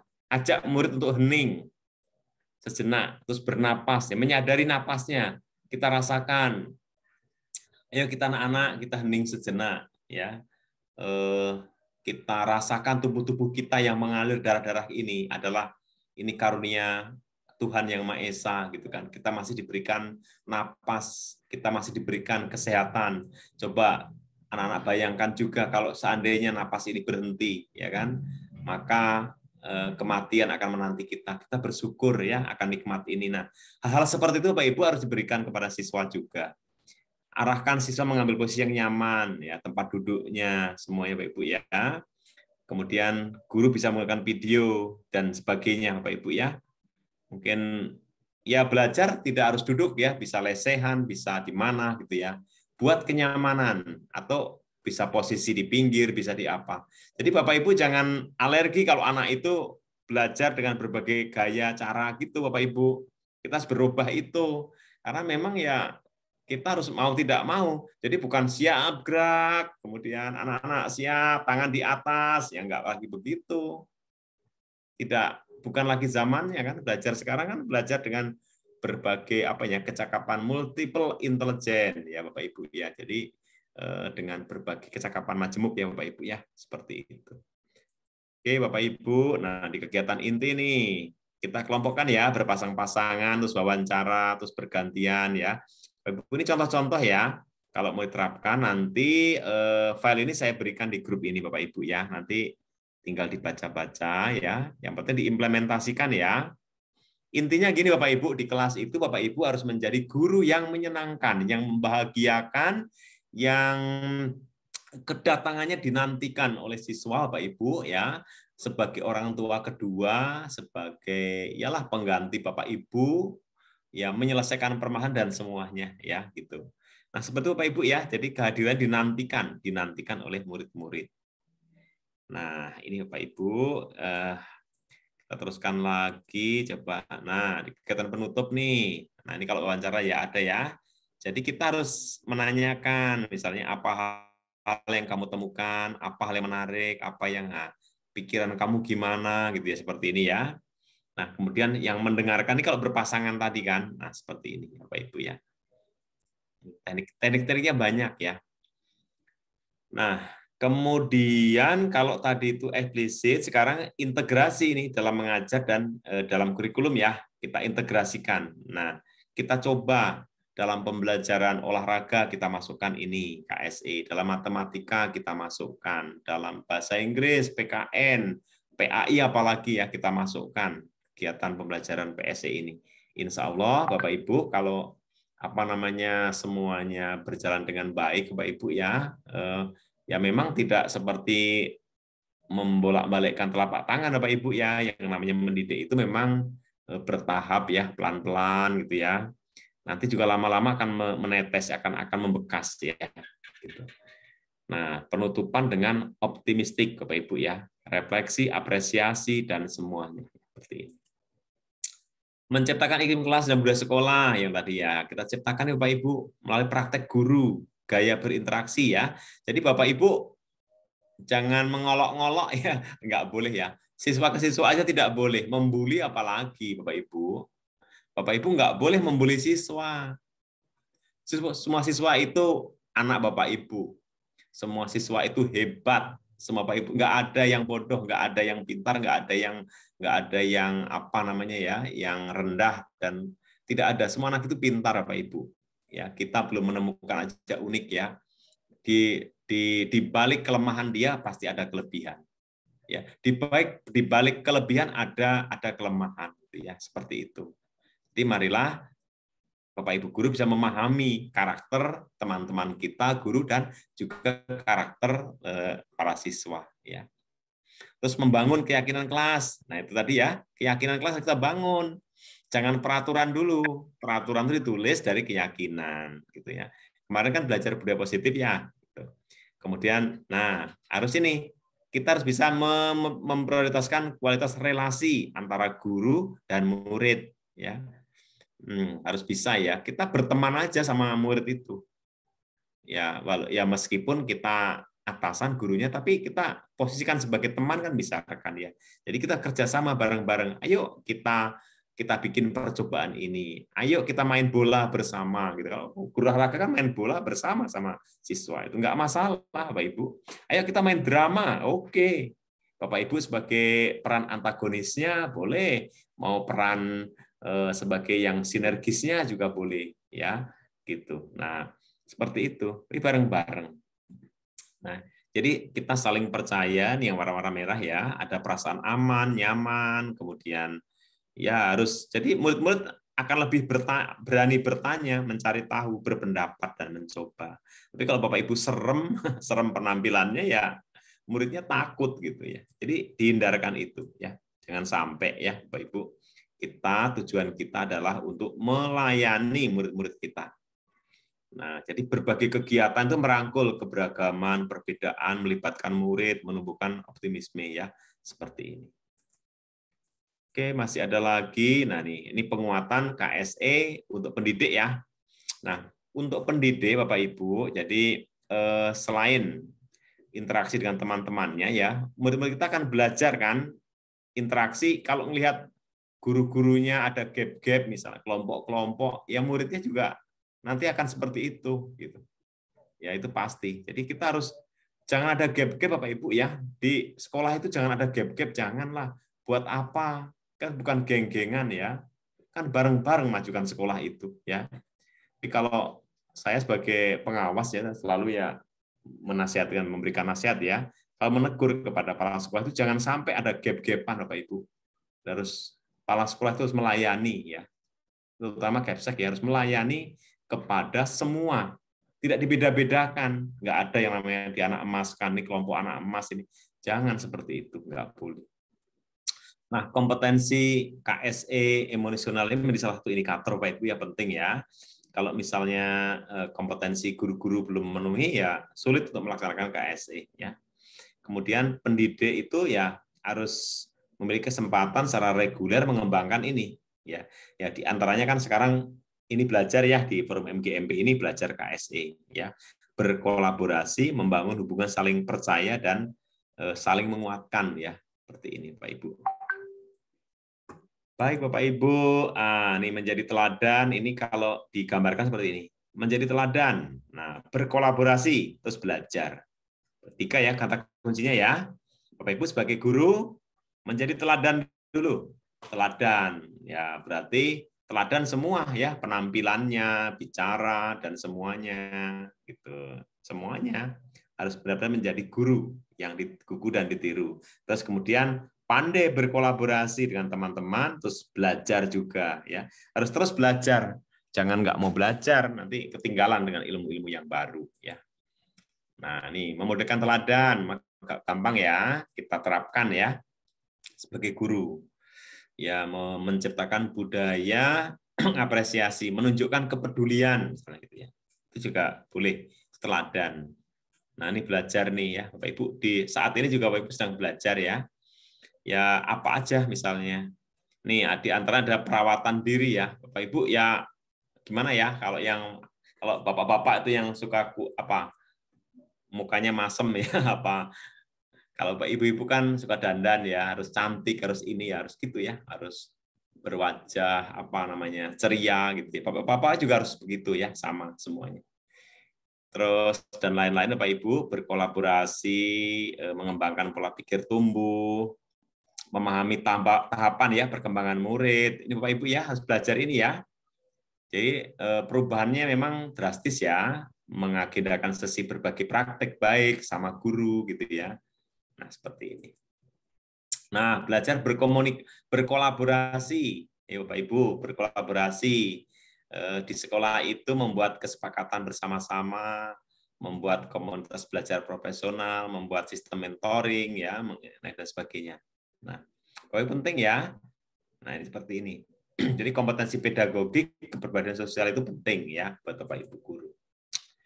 Nah, Bapak Ibu sebagai penutup ini ya. Ini Pak Hedi masih ada Pak Hedi? Halo. Ada Pak. Ya, ini Bapak Ibu penutup ya. Nah, Bapak Ibu ini kalau sebutir jagung yang baik dasarnya jatuh pada tanah yang baik, banyak airnya dan mendapat sinar matahari yang cukup, maka pemeliharaan dari Bapak petani tentu akan menambah baiknya keadaan tanaman. Betul Pak ya? Karena kan siswanya baik gitu ya, seperti ini. Butir jagung yang baik. Nah, seandainya nih, kalau tidak ada pemeliharaan, misalnya butir jagungnya baik, keturunannya baik, tapi nggak ada pemeliharaan, sedangkan keadaan tanahnya juga tidak baik. Keadaan tanah itu kita ibaratkan budaya di sekolah kita. Budayanya tidak baik, tidak mendukung gitu ya. Ya, tempat jatuhnya biji jagung itu. Nah, tidak mendapat sinar matahari, kekurangan air, maka biji jagung itu walaupun dasarnya baik, maka tidak akan tumbuh dengan baik. Ya, Bapak Ibu. Ini kita ibaratkan karena kita memang ibarat petani gitu. Siswa-siswa kita itu ibarat ya tanaman kita pelihara. Kalau dia jatuhnya di tempat yang subur, pupuknya ada, airnya ada. Ya, dalam arti di sekolah itu ada budaya positif, lingkungan PSE yang mendukung, ya nyaman, bahagia, well-being siswa itu betul-betul tumbuh di sekolah itu, maka siswa itu akan menjadi siswa yang baik ke depannya. Itulah profil pelajar Pancasila. Ya, nah ini sebaliknya kan. Coba kalau sebutir jagung, ya siswa itu kan tidak baik dasarnya, tetapi ditanam dengan pemeliharaan yang baik. Nah, maka biji itu akan dapat tumbuh dengan lebih baik. Ya, walaupun bijinya tidak baik, gitu. Kan tadi kan yang anak-anak main bola, anak-anak nakal, tawuran ya, Bapak Ibu mungkin kita anggaplah biji jagungnya tidak baik. Kita kan nggak tahu ya anak siapa, kemudian harusnya tahu juga ya mungkin keluarganya seperti apa gitu ya. Nah, tapi kalau itu kita rawat, kita pelihara, ya kan lama-lama ya akan menjadi baik. Tapi memang lama, gitu ya. Nah, Ki Hajar Dewantara mengingatkan bahwa peran seperti itu adalah tugas mulia, sekaligus membutuhkan keuletan dan kesabaran. Besok dimanapun Anda berada, ini kata Pak Menteri, lakukan perubahan kecil di kelas Anda. Apapun perubahan kecil itu, jika setiap guru melakukan secara serentak nih, ibarat kapal besar namanya Indonesia ini pasti akan bergerak. Jadi mari terus belajar ya, berefleksi, tumbuh, berbagi, berkolaborasi untuk menjadi yang lebih baik. Oke, Pak Cepi dan teman-teman, Pak Hedi selesai sudah materi kita. Selanjutnya saya serahkan ke Pak Hedi kembali. Pak Hedi silahkan. Baik Bapak, terima kasih luar biasa ya program PSE ini. Dan memang kebetulan saya juga ini maaf kamera saya bermasalah jadi rada aneh, jadi kuning. Oh iya. Kenapa? Jadi begini. Dan kebetulan Bapak saya juga termasuk guru yang tidak sabaran kalau ada sekolah, kalau ada anak meleng sedikit saya lempar. Saya lempar pertanyaan gitu Pak maksudnya. Sangat. Ya, silahkan. Bapak Ibu, kalau masih ada yang mau ditanyakan atau berbagi, silahkan Pak Edi. Ya, baik. Bapak Ibu, mangga kalau masih ada yang ingin disampaikan, yang mau sharing, mangga. Mungkin ada problem di sekolah. Halo, Assalamualaikum. Waalaikumsalam. Yuk, silahkan. Ini Pak, mengenai sekolah merdeka atau kurikulum merdeka, di sekolah saya itu anak-anak kok merasa bosan dengan proyek yang mereka kerjakan. Bahkan mereka meminta kepada ibu bapak gurunya, Bu, bosan Bu, begini terus, maunya di kelas belajar gitu. Malah mereka diajak untuk mengerjakan proyek saja mereka mengeluh gitu. Ini yang salah di mananya gitu. Terus yang kedua, untuk 3 pilar pendidikan yang selalu ada dan selalu akan ada di Indonesia, orang tua, sekolah, dan masyarakat.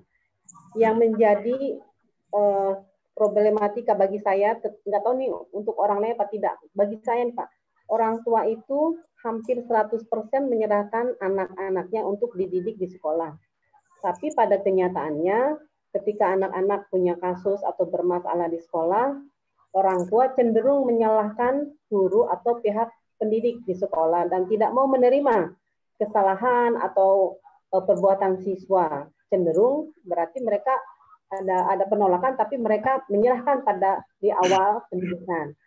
Mungkin yang saya inginkan adalah di setiap sekolah itu ada ilmu parenting, Pak. Jadi ketika sekolah mengundang orang tua itu bukan mengundang ketika mau minta dana. Karena kebanyakan sekolah mengundang orang tua itu karena ada dana yang diambil dari siswa atau dari orang tua. Sementara ilmu parentingnya nggak pernah muncul gitu kepada orang tua supaya mereka mengetahui ini loh, mendidik anak tuh seperti ini, putra putri bapak dan ibu itu seperti ini seharusnya dilakukan di rumah.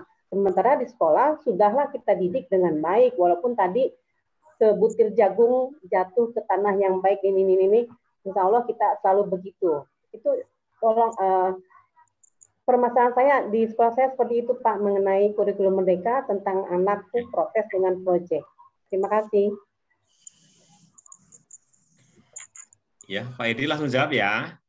Mangga. Oke, Bu Devi, terima kasih. Bapak Ibu ada 2 poin ya. Yang pertama tentang proyek Bapak Ibu ya. Berarti ya harus dievaluasi Bapak Ibu ya. Mungkin kan saya nggak tahu ya ada di mana tingkat kebosanannya Bapak Ibu.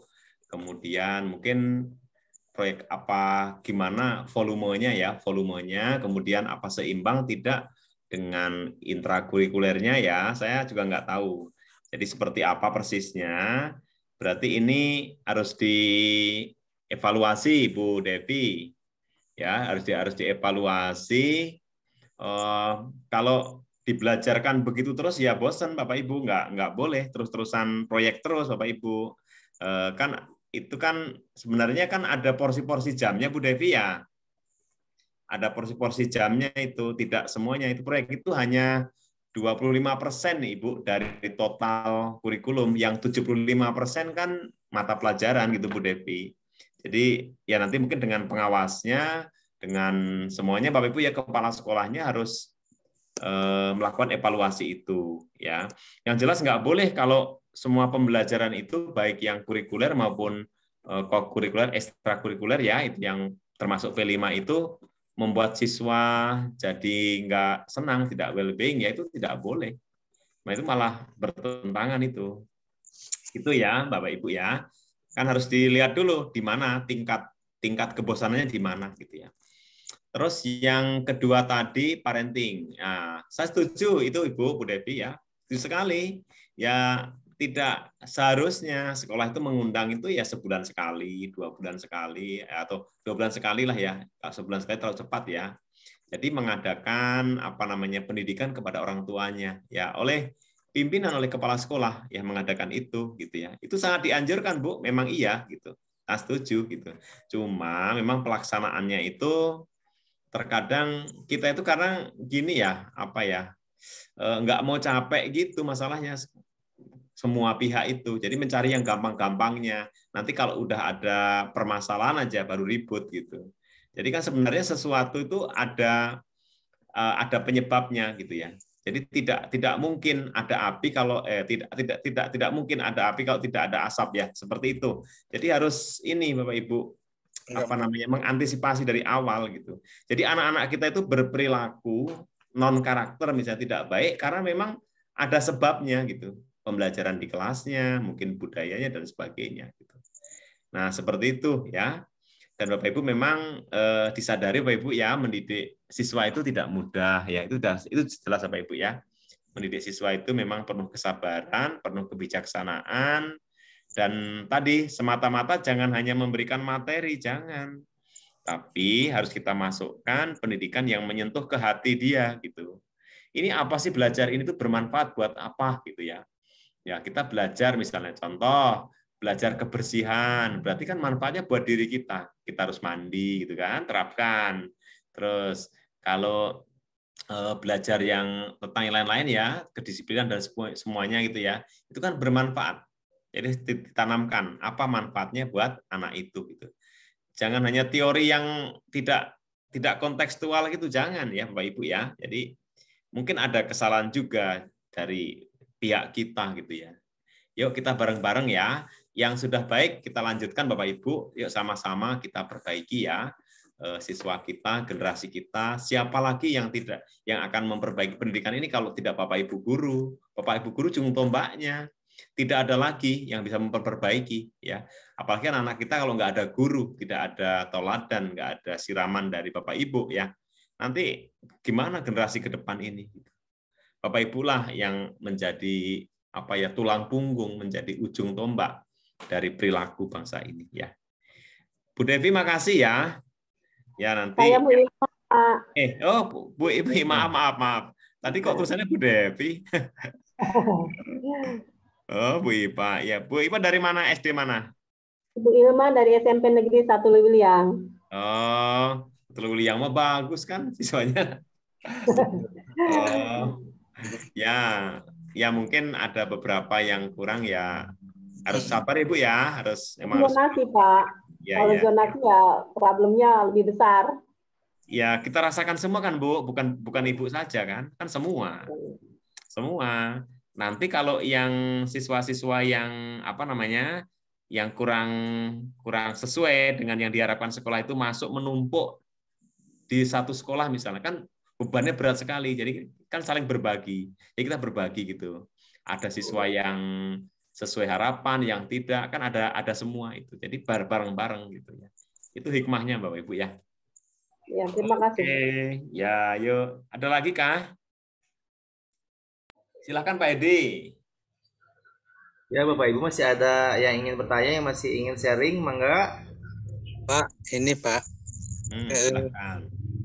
Kalau di kelas itu kan ya intinya kalau misalkan kita mau kelas itu tertib pada saat pembelajaran, kata Bapak tadi harus ada dulu sebelumnya keyakinan. Iya, betul. Keyakinan. Nah, di kelas saya sudah mencoba untuk membuat kesepakatan. Nah, kesepakatan dengan keyakinan itu sama nggak Pak gitu? Keyakinan dulu Pak. Keyakinan itu dibangun dari musyawarah bersama, disepakati, baru ditulis, kesepakatan tertulis. Kesepakatan peraturannya. Ditempel biasa kan gitu. Tapi setelah diyakinin ya. Gitu, diyakini dulu ya. Ada konsekuensinya Pak. Jadi misalnya kalau begini maka konsekuensinya ini mengganti tadi barang yang pecah. Kalau begini nanti begini gitu Pak. Tapi bukan hukuman ya. Iya. Gitu. Kalau jam dinding menghantam jam dinding berarti nanti keyakinannya konsekuensinya harus menggantikan. Kalau yang main berapa orang berarti gantinya kelompok gitu Pak. Iya Pak. Oke, makasih Pak. Iya. Itu aja. Ya, siapa? Nah, Pak Edi masih ada kah? Oh, masih ada Pak. Bu Siti Mufliha, SMP 2 Kemang. Ya, silakan. Termute Bu Siti. Termute. Udah buka. Assalamualaikum warahmatullahi wabarakatuh. Waalaikumsalam. Terima kasih Pak Darno atas kesempatannya. Tolong dikoreksi ya Bu ya. Pak, ini pemahaman saya ya selama 4 hari ikut ini. Jadi social economy learning ini kita harus memanage dari guru dulu ya Pak ya, berarti ya sebelum kita masuk kelas. Emosi kita, kalau misalkan pribadi kita masih belum siap, kita harus lakukan stop dulu ya Pak ya, yang kemarin Ya, diajarkan. stop, betul. Saya cari stop ya, ada, betul. Iya, kemudian baru kita bisa membawa pengaruh emosi dan sosial untuk siswa kita gitu ya Pak ya. Ya, benar Ibu. Nah, kemudian dituangkan ke RPP gitu ya Pak ya. Iya, seharusnya, iya, harus begitu. Terus kalau misalkan begini nih Pak, kita sudah persiapkan RPP-nya gitu ya Pak ya, sudah kita sesuaikan dengan yang tadi Bapak bilang RPP berdiferensiasi tadi ya Pak ya. Kemudian pada saat kita masuk kelas, kita tanya jawab gitu dengan siswa, emosi dia seperti apa, terus mereka hari ini lagi ingin belajar seperti apa. Kalau misalkan di RPP kita sudah buat rencana pembelajaran di luar kelas gitu ya Pak ya. Terus tiba-tiba mereka semangatnya, moodnya lagi pengen di dalam kelas gitu Pak. Jadi berarti tiba-tiba kita harus mengikuti keinginan mereka gitu Pak. Iya, betul. Seperti itu ya Pak ya. Oke. Iya. Iya. Jadi Bu, kita merubah RPP yang mau kita ajarkan mengikuti keinginan mereka, nyamannya mereka begitu Pak. Iya, betul Ibu. Kan seharusnya RPP disusun, dipetakan dulu ya. Tes diagnostik berdasarkan itu keadaan siswa seperti apa, ada yang audio, ada yang visual, ada yang kinestetik gitu ya. Tapi kan namanya rencana, kan rencana nggak tepat ya, nggak tepat. Ternyata kan itu dinamis gitu ya. Gitu Bu, harus fleksibel Bu. Oh begitu ya Pak. Betul. Nanti untuk penilaiannya masuk nggak Pak? Emotional learning tadi? Iya, penilaian atau lain-lainnya ya di asesmennya. Apa di penilaian sikapnya gitu Pak? Nanti kan sekarang itu kan gini Bu, penilaian itu kan ada penilaian yang penting itu penilaian prosesnya ya, prosesnya. Jadi nanti kan setiap tujuan pembelajaran kan kemarin e-rapot ya, setiap TP itu, setiap TP itu nanti ada KKTP Bu, kriteria pencapaian tujuan pembelajaran. Nah Bapak Ibu tentukan dulu KKTP-nya, misalnya apa menggunakan rubrik, apa menggunakan skala interval, atau menggunakan norma gitu ya, kan ada 3 tuh. Nah misalnya rubrik, nah untuk materi tertentu misalnya bisa berapa kriteria gitu ya, jadi dibatasi, misalnya jangan tinggi-tinggi targetnya, ini siswa mungkin targetnya dua kriteria saja berkategori cukup gitu ya, jangan menuntut sampai sangat baik gitu, jangan Bu. Itu KKTP-nya. Jadi kriterianya kan yang menentukan kita sendiri. KKTP-nya gitu ya. Sekarang nggak ada KKM Bapak Ibu. Bapak Ibu ya, kemarin udah belajar KKTP juga ya. Nanti sudah Pak. Udah paham ya. Jadi Allah, sekarang Pak. itu nggak ada target-target gitu Bapak Ibu. Jadi adanya KKTP kan kriteria. Nanti satu pun siswa itu harus ada remedial tuh. Jadi kalau dulu kan 85% misalnya ketuntasan klasikal tuh berlanjut gitu ya. Sekarang tidak begitu, tidak dibanding-bandingkan gitu. Misalnya siswa dengan ini dibandingkan, ini enggak begitu. Sekarang itu asesmennya individu masing-masing gitu. Jadi sesuai ketercapaian siswanya masing-masing. Ya, ketercapaian siswa gitu. Nanti kalau yang belum diberikan remedial oleh kita gitu. Kan misalnya kriterianya, misalnya siswa itu diharapkan bisa berbahasa dan menulis dengan rapi. Nah, kala 2 itu belum tercapai kan berarti kan dia masih remedial tuh. Nah, berarti harus yaitu remedial mencapai itu gitu. Gitu. Ya. Minimal harus mulai berkembang gitu ya, Pak ya. Dari ya belum itu kalau itu yang sikap. Itu mah yang P5. Ya boleh. Enggak untuk boleh. Ini untuk yang intrakurikuler nih. Untuk intrakurikuler kan ada KKTP. Kalau untuk yang P5 proyeknya itu boleh juga menggunakan itu juga sama ya. Menggunakan berkembang tumbuh ya. Iya, Pak. Tumbuh berkembang dan sangat berkembang gitu ya. Itu juga boleh, rubrik itu juga boleh ya. Silakan seperti itu. Terima kasih Pak Darno ilmunya. Oke, siap. Assalamualaikum. Waalaikumsalam. Baik Bapak Ibu, masih ada yang ingin sharing, bertanya, mangga. Oh, sudah cukup ya, udah jam 12 Pak. Sudah, oh iya sudah jam 12 Pak. Nah, cukup ya. Baik, Bapak Ibu, alhamdulillah materi hari ini sudah disampaikan oleh Bapak Dr. Sudarno MPD. Sudah banyak yang bisa kita dapatkan. Yang bisa kita dapatkan ternyata menjadi pendidik itu membutuhkan keuletan dan kesabaran. Tujuan akhirnya kita akan ke profil pelajar Pancasila seperti Pak ya, seperti itu ya. Alhamdulillah banyak sekali yang bisa kita dapatkan hari ini, termasuk saya juga Pak. Saya ini guru yang tidak sabar, saya sedang belajar sabar berarti. Amin, benar bisa. Baik, Bapak Ibu, sebelum kita tutup ya, kita foto bersama dulu. Bapak izin foto bersama dulu. Oke, siap. Bapak Ibu dibuka kameranya. Baik, 1, 2, 3. Halaman 2, 1, 2, 3. Sekali lagi 1, 2, 3. Halaman 1, 1, 2, 3. Baik Bapak Ibu, hari ini kita sudah menyelesaikan pelatihannya. Kita tutup bersama-sama dengan mengucapkan alhamdulillahirabbil alamin. Terima kasih banyak. Ya, Bapak Ibu semua. Terima kasih Bapak. Terima kasih Pak. Assalamualaikum warahmatullahi wabarakatuh. Sama-sama Bapak Ibu. Alhamdulillah sehat semuanya. Amin.